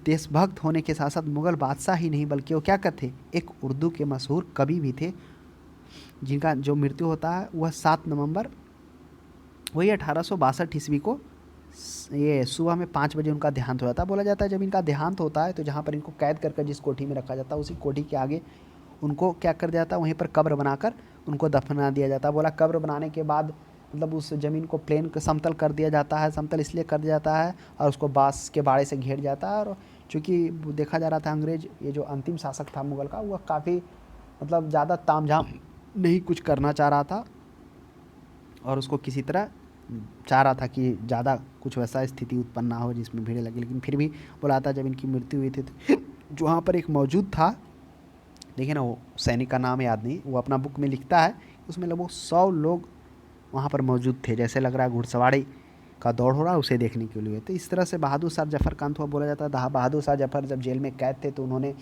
मांग किए थे कलम का लिखने के लिए, लेकिन उनको कलम नहीं दिया गया था, तो वह जली हुई तिलियों से दीवारों पर अच्छे अच्छे शायरों लिखे थे, जो आज भी पढ़ा जाता है। तो इस तरह से इस प्रश्न का सही जवाब क्या हो जाएगा? बहादुर शाह जफर। 92 में अंग्रेजों का पेंशनर बनने वाला प्रथम मुगल बादशाह कौन था? हुआ था शाह आलम द्वितीय। याद करिए, शाह आलम द्वितीय जब बक्सर का युद्ध होता है, उस बक्सर का युद्ध में हार होती है। तीन साम्राज्य के राजा होते हैं, यानी तीन भारत के 3 प्रमुख राजाओं का हार होता है, जिसमें मीर कासिम, अवध के नवाब शुजा-उद-दौला और मुगल के शासक कौन? शाह आलम द्वितीय का। वही शाह आलम द्वितीय का जैसे ही बक्सर का युद्ध का हार होता है, जैसे यह पता इंग्लैंड को पता चलता है, तो इंग्लैंड में सबका मत था कि जिसने भारत में ब्रिटिश साम्राज्य की नींव रखी उसे ही भेजा जाए। तो वही रॉबर्ट क्लाइव को भेजा जाता है। रॉबर्ट क्लाइव आकर क्या करता है? हारे हुए राज्यों के साथ वह संधि करता है, जिसमें वो पहले कहाँ जाता है? शाह आलम के पास जाता है। कब? 14 अगस्त 1765 ईस्वी को, जिसमें शाह आलम से कहाँ? उड़ीसा, बंगाल और बिहार के सूबे जो दीवानी होता है वह अपने हाथ में ले लेता है राजस्व वसूलने का, और उसके बदले में 26 लाख रुपये क्या कहता है? पेंशन के रूप में किसको दिया जाता है? शाह आलम द्वितीय को। तथा निजामत के कार्य के लिए 53 लाख रुपये, यानी निजामत का मतलब अर्थ होता है सूबेदारी, यानी कि सैनिक से रिलेटेड, सैनिक संबंधित जो भी कार्य होगा, जिसमें आ जाता था फौजदारी कानून लागू करना, सैनिक संरक्षण पुलिस, उसके लिए। तो इस तरह से पेंशन बनने वाला प्रथम शाह आलम द्वितीय था। नेक्स्ट प्रश्न देखिएगा, सुमेलित करिए। सूची 1 का सूची 2 के साथ सुमेलित करना है। बंगाल है, बंगाल राज्य है, उधर संस्थापक है। अब देखिए बंगाल, अभी हम लोगों ने चर्चा किया था ना कि बंगाल के जो बंगाल का शायद चर्चा नहीं हुआ, बता देते हैं। देखिए बंगाल 1773 में मुर्शिद कुली खां संस्थापक करते हैं। अब बंगाल का कब और किन परिस्थितियों में होता है उसके बारे में थोड़ा समझिए। क्या होता है कि जो बंगाल का जो स्वतंत्र राज्य की स्थापना हुआ मुर्शिद कुली खां के द्वारा बनाया जाता है। अब मुर्शिद कुली खां कौन था? तो मुर्शिद कुली खां जो औरंगजेब के समय ही उसको वहाँ का दीवान नियुक्त किया जाता है। कहाँ? बंगाल का। उसके बाद में 1717 ईस्वी में वहाँ का उसे सूबेदार भी बनाया जाता है, और वही उसके बाद 1713 ईस्वी में वो स्वतंत्र राज्य की स्थापना कर लेता है, क्योंकि उसके बाद जैसे औरंगजेब की मृत्यु होती है, वो शासक जो भी आते हैं उतने योग्य नहीं होते, कमज़ोर होते, मुगल शासन का पतन होता, मुर्शिद कुली खां वह वहाँ का स्वतंत्र राज्य स्थापना कर लेता है ना। बाद में फिर मुर्शिद कुली खां को सूबेदार भी वहाँ का बनाया जाता है। तो इस तरह से ये मुर्शिद कुली खां का था। थोड़ा सा इसके बारे में समझ लीजिए। देखिए मुर्शिद कुली खां को औरंगजेब ही 1700 ईस्वी में क्या करता है? उस समय अजीम उस्मान वही अजीम उस्मान कौन है? मुअज्जम का बेटा, उस समय वो भी नियुक्त था सूबेदार। तो वहाँ पर उसको नियुक्त किया जाता है। कहाँ पर? बंगाल में। तो इस चीज़ को ध्यान में रखिएगा कि बंगाल में अजीम उस्मान भी था, और इधर से औरंगजेब के द्वारा किसको नियुक्त किया जाता है? इसको नियुक्त किया जाता है मुर्शिद कुली खां को, जिससे अजी उस्मान नाखुश भी होता है। बाद में अब देखने को मिलेगा, एक झड़प भी मिलता है। फिर मुर्शिद कुली खां को वो मारने का भी प्लान बनाता है। यह बात को जब मुर्शिद कुली खां को पता होता है, तब उसे स्पष्ट रूप में कहता है कि अगर ये बात बादशाह को पता चलेगी तो इससे नाखुश होंगे, और आपको पता है इसका भुगताना क्या भुगतना पड़ेगा। तो इससे डर भी जाता है वो अजीब उस्मान, है ना। उसके बाद फिर देखेंगे औरंगजेब उसको ट्रांसफ़र कर देता है। कहाँ से? बंगाल से भेज देता है, इधर बिहार साइड में भेज देता है 1703 ईस्वी में। तो वही मुर्शिद कुली खां होता है। मुर्शिद कुली खां योग्य उस समय दीवान और सूबेदार होता है। उस समय बोला जाता है कि एक बार औरंगजेब से मिलने के लिए वो फिरोजाबाद आता है, जिसमें वो राजस्व संबंधी देना चाहता है, जिसमें वह मुर्शिद कुली खां बोलता है कि कलकत्ता का नाम मुर्शिद कुली खां के नाम से रखा जाए, जिसमें औरंगजेब आज्ञा दे देता है। तो बोला जाता है इसमें थोड़ा विवाद है इतिहासकार में, है ना। कुछ लोग बोलते हैं कि दे दिया गया, उसे आने में 3 महीना लगा। तो ये बात समझिए कि पहले उसको क्या किया गया था? औरंगजेब के द्वारा दीवान वहाँ नियुक्त किया जाता है, फिर में मुगल शाह के द्वारा वही, फिर 1713 ईस्वी में औरंगजेब की मृत्यु के बाद जब उसे क्या किया जाता है? मुर्शिद कुली खां के द्वारा वह स्वतंत्र कर लिया जाता है। फिर फर्रुखाबाद मोहम्मद खां बंगस। ये मोहम्मद खां बंगस कौन थे? अभी हम लोगों ने चर्चा किया था ना कि जो मोहम्मद खां बंगस होते हैं वह मुगल सूबेदार मोहम्मद खां बंगस का जन्म कब हुआ था? 1765 ईस्वी में यूपी के मऊ जिले के रसीदाबाद में हुआ था। और औरंगजेब के शासनकाल में जो मोहम्मद खान बंगस के पिता वो हिंदुस्तान की ओर पलायन कर कर आते हैं। फिर वो जब उनका जन्म होता है तो कुछ समय के लिए फिर वो चले जाते हैं, उनका पिता का मृत्यु होता है, फिर मोहम्मद खान बंगस आता है, फिर अपने काबिलियत के बल पर इसको इलाहाबाद का मुगल सूबेदार नियुक्त किया जाता है। वही फर्रुखाबाद जो होता है वह उसे राज्य का संस्थापक बनाता मोहम्मद खान बंगस। कर्नाटक सादत अली खां। अब सादत अली खां कौन थे, अब इसके बारे में थोड़ा हम लोग समझ लीजिए अच्छा से। देखिए, हाँ, बताया जाता है कि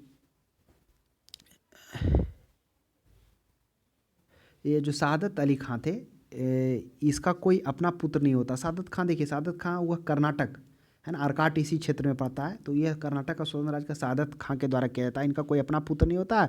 ये अपने भाई, बाद में आपको देखने को मिलेगा क्या, कर्नाटक का युद्ध, कर्नाटक के युद्ध में जो ये होता है जिसमें हस्तक्षेप करता है कौन कौन, एक तरफ फ्रांसीसी और एक तरफ अंग्रेज करता है ना, जिसमें अनबरुद्दीन का भी चर्चा होता है, तो वही इसी से उसका जुड़ा हुआ है। अपना कोई जब क्या होता है कि इसका कोई अपना पुत्र नहीं होता, जिसके कारण ये अपने भाई का बेटा होता है दोस्त अली खां को उत्तराधिकारी बनाता है, और दोस्त अली खां को उत्तराधिकारी बनाता है जो 1732 से 40 तक रहता है।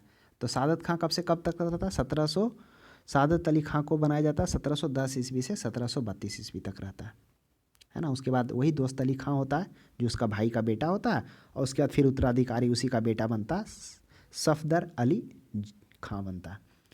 तो इस तरह से कर्नाटक का जो स्वतंत्र राज्य की स्थापना किसके द्वारा किया जाता है, वह सादत अली खां के द्वारा किया जाता है, जिसे कर्नाटक का नवाब 1710 ईस्वी में ही बनाया जाता है, लेकिन वो स्वतंत्र राज्य की स्थापना 1720 ईस्वी में कर लेता है। फिर अवध का देखिए, अवध का क्या है, मीर मोहम्मद अमीन सादत बर बुरहान उल मुल्क अवध का नवाब बनाया जाता है। सादत खां, अब देखिए सादत उल्ला खां, सादत खां, कंफ्यूज नहीं होना, सादत खां अवध का नवाब बना था। अब सादत खां कौन था, अभी हम लोगों ने देखा था कि सादत खां को 1720 से 22 तक आगरा का सूबेदार बनाया जाता है, फिर 1722 ईस्वी से उसे क्या किया जाता है, उसे आगरा के बाद अवध का नवाब नियुक्त कर दिया जाता है, सूबेदार नियुक्त किया जाता है। और वही जब उसे अवध का सूबेदार नियुक्त किया जाता है तो वही कुछ दिनों के बाद वह क्या करता है, मुगल साम्राज्य से अलग होकर स्वतंत्र राज्य की स्थापना कर दिया जाता है। और इसी में सादत खां को हम लोगों ने देखा तो किस तरह से मोहम्मद शाह का सहयोग करते हुए वह क्या करता है, किसको मारता है, सैयद बंधु को मारता है। उसके बाद फिर वो नादिर अली के साथ एक वार्ता करता है, और उस वार्ता में जब क्या होते हैं, जो पैसे देने की बात होती है नादिर शाह को, जब वह नहीं दिया जाता है तो इस गलानी से और इस मतलब आत्मसंकोच से जो सादत खां होता है वो आत्महत्या कर लेता है। ये था कहानी। नेक्स्ट क्वेश्चन देखिएगा 94 में सूची 1 का सूची 2 से मिलान करिए। चलिए, हैदराबाद अभी हम लोगों ने देख लिया था, चिनकिलीज खां है ना, वो निजामुल मुल्क है। अब देखिए चिनकिलीज खां, इसका जो मूल नाम था ना, ये चिनकिलीज खां का मूल नाम था मीर कमर उद्दीन था। क्या था, मीर कमर, एक बार फिर से लिख देते हैं, मीर कमर उद्दीन था। और वही इसका जो उपाधि दिया गया था, औरंगजेब के द्वारा इसको चिनकिलीज खां कहा गया था, और फर्रुख शेर के द्वारा निजाम मुल्क की उपाधि दिया गया था। तो हो सकता है प्रश्न कभी यह भी पूछ दिया जाए कि चिनकिलीज खां का मूल नाम क्या था, तो याद रखिएगा मीर अमर उद्दीन था। ये उपाधि उनके द्वारा दिया गया था, इसलिए ज़्यादा ये चर्चित है, इसी के द्वारा प्रश्न भी पूछ लिया जाता है। अभी हम लोगों ने देख लिया कि हैदराबाद कब किन परिस्थिति में इसको स्वतंत्र राज्य का स्थापना किया था।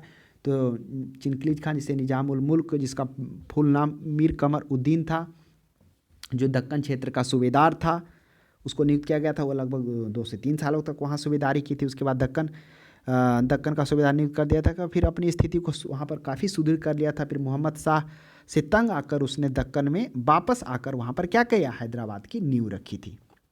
उसके बाद क्या था, मैसूर में हैदर अली के बारे में भी हम लोग देख लिए कि हैदर अली क्या होता है। हैदर अली जिस तरह से 18वीं शताब्दी में भारत के अनेक नए राज्य का उदय हुआ, उसमें से दक्षिण भारत में हैदराबाद के बाद हैदर अली के महत्वपूर्ण सत्ता का उदय हुआ मैसूर, जिसमें चिक्का किरिस राज्य नामक क्या हो रहा था, वहाँ का शासक था, जिसमें नंदराज और देवराज दोष उसके सेनापति थी, जिसके सहयोग से शासन चल रहा था। फिर 1721 ईस्वी में क्या होता है, हैदर अली का जन्म होता है, जो एक कुशाग्र और प्रतिभा और परिश्रमी बुद्धि का होता है। उसके बाद उसकी साहसी और दृढ़ निश्चय के कारण वह वहाँ का सैनिक में बहाली होता है। वह प्रवेश करता है, उसके बाद वह अपने किसके कारण, दृढ़ निश्चय और साहसी के कारण वह सर्वोच्च पद पर भी आ जाता है। उसके बाद 1755 ईस्वी में एक डिंडीगुल में वो आधुनिक शस्त्रागार निर्माण करता।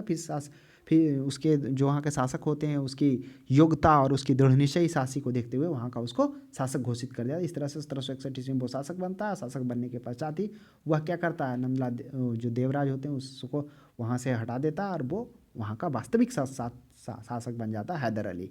फिर देखेंगे प्रथम हैदर अली के नेतृत्व में क्या होगा, आंग्ल मैसूर युद्ध होगा जो 1767 से 1779 के बीच चलेगा। फिर दूसरा हम लोग देखेंगे कि चलेगा 1780 से 84 चलेगा। फिर तृतीय हम लोग 90 से 92। फिर चौथा नेक्स्ट प्रश्न देखेंगे 95 में करा, किस राज्य के शासक नवाब वजीर कहलाते थे? अवध के नवाब, बंगाल के नवाब, कर्नाटक के नवाब। यह भी प्रश्न अच्छा है। देखिए वह जो थे अवध के नवाब क्या कहलाते थे, नवाब वजीर कहलाते थे। अब अवध के नवाब, अभी हम लोगों ने देखा कि अगर अवध के स्वतंत्र राज्य के संस्थापना की बात की जाए, स्थापना की, तो वह सादत खां थे जो 1722 से 1739 ईस्वी तक रहे थे। और उसके बाद उनका दामाद सफदरगंज 1739 ईस्वी से 1754 रहा था। फिर पुत्र उनका सुजाउद्दौला रहा था। इस तरह से इसका शासक था। तो सादत खां का मृत्यु कैसे होता है, वो आत्महत्या कर लेते हैं। जो मोहम्मद शाह नादिर शाह के साथ इस तरह से वार्तालाप कराता है, लेकिन फिर वो अपना बात पर कायम नहीं रहते हैं, तो आत्मग्लानि से वो आत्महत्या कर लेता है। फिर दामाद सफदरगंज बनता है। फिर सुजाउद्दौला आता है, वही आबाद का नवाब सुजाउद्दौला देखेंगे जो बाद में क्या होता है, अंग्रेजों के साथ बक्सर के युद्ध में शामिल होता है ना। तो देखिए पहले क्या होता था कि इससे पहले क्या हो जाता था, वहाँ के जो अवध के होते थे नवाब, उसे नजीम का खिताब दिया जाता था। नजीम एक तरह से खिताब था, उपाधि दिया जाता था, दिया जाता था, जिसका अर्थ होता था राज्यपाल। पर उन्हें जल्द ही नवाब बना दिया गया। नजीम के बाद फिर नवाब कहा जाने लगा, है ना। फिर नवाब के बाद क्या हो गया, 1740 ईस्वी में नवाब वजीर का नाम से जाना लगा, है ना। वही हो गया, नवाब वजीर के नाम से जाना जाने लगा। यह व्यवहारिक तौर पर उपाधियाँ थी जो अनुवांशिकी थी, यानी चलता आ रहा था पीढ़ी दर पीढ़ी। हालांकि यह कागजी तौर पर ये मुग़ल बादशाह की ओर से भेंट की तरह थी, यानी मतलब एक तरह से मतलब खुश होकर जब देता था, एक तरह से उपाधि था, भेंट दिया जाता था, है ना, जिसके प्रति वफादारी कबूल की जाती थी। तो हम आशा करते हैं आपको समझ में आ गया होगा कि नवाब वजीर क्या था। पहले नजीम था, नजीम के बाद फिर नवाब बना, फिर 1740 ईस्वी के नवाब वजीर हो गया जो अनुवांशिकी चला आ रहा था, जो कागजी तौर पर बादशाह की ओर से भेंट की तरफ दिया जाता था। इस तरह से मुख्य रूप से होता था वफादारी कबूल करने के मतलब जैसे वो दिया उसको स्वीकार किया था, इससे पता चला कि वफादार है, उसको कबूल रहा, है ना। नेक्स्ट प्रश्न देखिएगा 96 में, किसने ग्रामीण जाटों से एक सैनिक शक्ति के रूप में संगठित किया? ये काफ़ी अच्छा है, चूड़ामन है, चूड़ामन। हालांकि इसका इतिहास अच्छा है, लेकिन आपको थोड़ा शॉर्ट में हम बता देते हैं, इसकी चर्चा आगे हम लोग करेंगे। ये बोला जाता है कि जब ये जो चूड़ामन थे, यह 1695 ईस्वी से 1772 ईस्वी तक क्या होता है, एक सिनी गढ़ी क्षेत्र होता है, मतलब उस पर यह अधिकार होता है, मतलब ये मुग़ल शासन जो होता है ना, उसको भी उस क्षेत्र में आने नहीं देते। इस तरह से वो मतलब सैन्य शक्ति अपना सुदृढ़ किया हुआ रहता। बोला जाता है कि मुग़ल सरकारों के सूबेदार तथा परागनों के फौजदार जो भी थे, उनको क्रांतिकारी गतिविधियों से काफ़ी परेशान कर रखा था। और जो अभी बताए ना, सीनी गढ़ी करके एक क्षेत्र है जहाँ पे उसका पूरा नियंत्रण था, वहाँ का राजस्व सब कुछ चूड़ामन के द्वारा ही लिया जाता था। हालांकि जब औरंगजेब की मृत्यु होती है तो उसके बाद जब मुअज्जम बनता है, तो उसके बाद फिर वो आता है वहाँ पर दरबार में भेंट करने के लिए। कहानी है, उसकी चर्चा करेंगे, लेकिन आप थोड़ा समझ लीजिए उतना। नेक्स्ट प्रश्न देखिए 97 में, निम्नलिखित में से किसे जाटों ने अफलातून एवं जाटों का आदरणीय एवं विद्वान व्यक्ति कहा? वह सूरजमल को कहा है। अब देखिए चूड़ामन का चचेरा भाई ये था, ये देखिए राजा राम, इसकी भी है, सब एक दूसरे से जुड़ा हुआ है कहानी में। लेकिन यहाँ पर कह रहा है जाटों का अफलातून यानी प्लेटो ऑफ जाट्स, और जाटों का आदरणीय विद्वान व्यक्ति कौन कहा जाता है? वह सूरजमल को कहा जाता है। सूरजमल को कहा जाता है जो बदन सिंह का पुत्र थे, है ना, इसलिए इसको कहा जाता है सूरजमल को। तो यह भी काफ़ी योग था। यह भी जब शासक बनता है तो कहने का मतलब ये अपना भी साम्राज्य को कुछ हद तक विस्तार करता है, वहाँ से जो राजस्व होता है वह भी इसके अंडर में रहता है। यह भी ब्रिटिश नहीं कहिए, जो मुग़ल शासक बनते हैं उनको अपने क्षेत्र पर अधिकार करने का मौका नहीं देता है, तो वह उसको कायम को बनाए रखता है। इसकी चर्चा भी हम लोग आगे करेंगे। नेक्स्ट देखिए 99 में, मुर्शीद कुली जफ़र खां को बंगाल तथा उड़ीसा की सूबेदारी किस मुग़ल बादशाह से मिली थी? अब देखिए अभी हम लोगों ने चर्चा की है ना कि मुर्शीद कुली खां को बंगाल का 1717 ईस्वी में और उड़ीसा का 1719 में सूबेदारी किससे मिली थी? तो वह फर्रुखसियर हो जाएगा। बंगाल का मुर्शीद कुली खां को तो आपको होगा औरंगजेब के समय में उसको वहाँ का दीवान नियुक्त किया था, फिर मुर्शीद कुली खां था वहाँ का था, फिर उसको उड़ीसा भी भेजता है। तो इस प्रश्न का सही जवाब क्या हो जाएगा? वह हो जाएगा फर्रुखसियर हो जाएगा। नेक्स्ट देखिएगा 99 में, किसने मुर्शिदाबाद की स्थापना की तथा उसे ढाका के स्थान पर बंगाल का राजधानी बनाया? वह मुर्शीद कुली खां। आइए समझते हैं परिस्थिति क्या था। क्या होता है कि आपको मालूम होगा 1700 ईस्वी में मुर्शीद कुली खां को औरंगजेब के द्वारा बंगाल का दीवान नियुक्त किया जाता है, और दीवान नियुक्त करने के बाद क्या होता है, वह राजस्व को वसूल करने के लिए फिरोजाबाद भी आता है औरंगजेब से मिलने। वह देता है, उसको काफ़ी मतलब खुश होता है औरंगजेब, इसमें नगाड़ा बाजा सभी राजस्व दिए जाते हैं। उसके बाद वो ऐसा इच्छा भी प्रकट करता है कि जो मुर्शिदाबाद है उसका नाम बदल कर मुर्शीद कुली खां के रखा जाए, इस तरह से। उसमें शायद औरंगजेब सहमत भी हो जाता है, लेकिन हालांकि जाते समय काफ़ी टाइम लग जाता है। तो वो क्या होता है, उस समय मुर्शिदाबाद की स्थापना की। और ये जो मुर्शिदाबाद क्या था, मुर्शिदाबाद यानी पहले जो था वह जो था, देखिए ना, नाम मुर्शिदाबाद ऐसे ही करके था, उसे मुर्शिदाबाद ट्रांसफ़र करके वहाँ पर केंद्र बनाया, क्योंकि यह क्या था, यह जो था बंगाल के मध्य भाग में था, जिससे पूरे प्रांत में संचार, जब यहाँ पर आ गया ना मुर्शिदाबाद, तो इससे आसान हो गया कि पूरे प्रांत में संचार करना आसान हो गया। तथा उसने ढाका के स्थान पर बंगाल को राजधानी भी बनाया। तो ध्यान में रखेंगे यह कौन था, यह मुर्शीद कुली खां ही होता है। नेक्स्ट देखिएगा 100 में, बंगाल का शासक मुर्शीद कुली खां और जफर खां द्वारा एवं अंग्रेज ईस्ट इंडिया कंपनी, बंगाल के शासक मुर्शीद कुली जफर खां और अंग्रेज ईस्ट इंडिया कंपनी के बीच विवाद का सर्वप्रमुख कारण क्या था? ऑप्शन में मुगल बादशाह फर्रुखसियर द्वारा 1717 में जारी फरमान, कि मुर्शीद अली जफर खां का ब्रिटिश कंपनी द्वारा अलग अलग व्याख्या, अंग्रेजों का मुर्शीद कुली जफर खां पर हमला, कलकत्ता का किलेबंदी उलेबंदी। अब देखिए परिस्थिति को समझिए क्या था, वह हो जाएगा ऑप्शन नंबर 1। क्या था कि मुगल बादशाह फर्रुखसियर द्वारा जो 1717 ईस्वी में फरमान जारी किया गया था, उसमें मुर्शीद कुली खां और ब्रिटिश कंपनी का अलग अलग व्याख्या किया गया। क्योंकि आपको मालूम होगा ना, क्योंकि फर्रुखसियर के ही शासनकाल में उसे क्या किया जाता है, 1717 में और 1719 ईस्वी में बंगाल तथा उड़ीसा का सूबेदारी भी दिया जाता है। और हालांकि ये सूबेदारी तो उसको औरंगजेब के समय से ही उसको दीवान मिल गया था कलकत्ता का।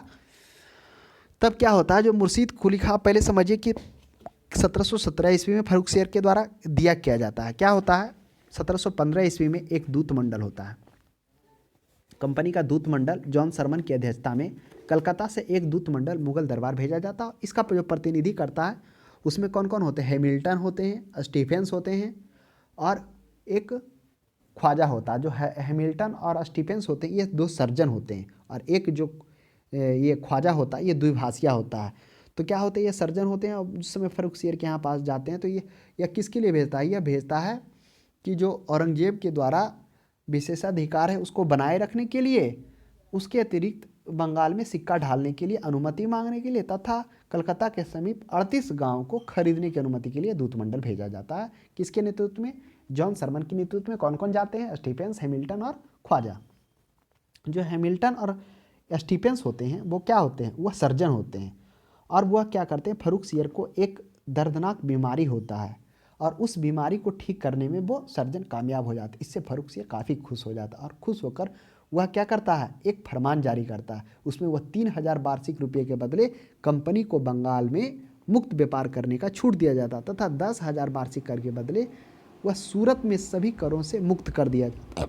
और एक देता है कि बम्बई में ढाले हुए सिक्के को संपूर्ण मुगल राज्य में चलाने की अनुमति दे दिया जाता है। तो वही वो शाही फरमान के रूप में भी जाना जाता है। तो उसी का जो व्याख्या है वह दोनों के बीच विवाद हो गया। वह कंपनी अलग रूप से कर रहा था, और जो मुर्शीद कुली खां थे, जो कि प्रारंभ में तो औरंगजेब के द्वारा, फिर फर्रुखसियर के द्वारा उनको जो नियुक्त किया गया था सूबेदारी के लिए, क्या बंगाल और उड़ीसा का, पहले बंगाल का 1717 में, फिर 1719 में उड़ीसा का, उनके द्वारा व्याख्या में क्या हो रहा था, अलग अलग हो रही थी, जिसके कारण विवाद का वो प्रमुख कारण बना। तो आज के लिए इतना ही। अब हम लोग किसी अगले क्लास के साथ मिलते हैं। आपको यह क्लास कैसा लगा कमेंट बॉक्स में ज़रूर बताएं। तब तक को हमारे क्लास को देखने के लिए धन्यवाद।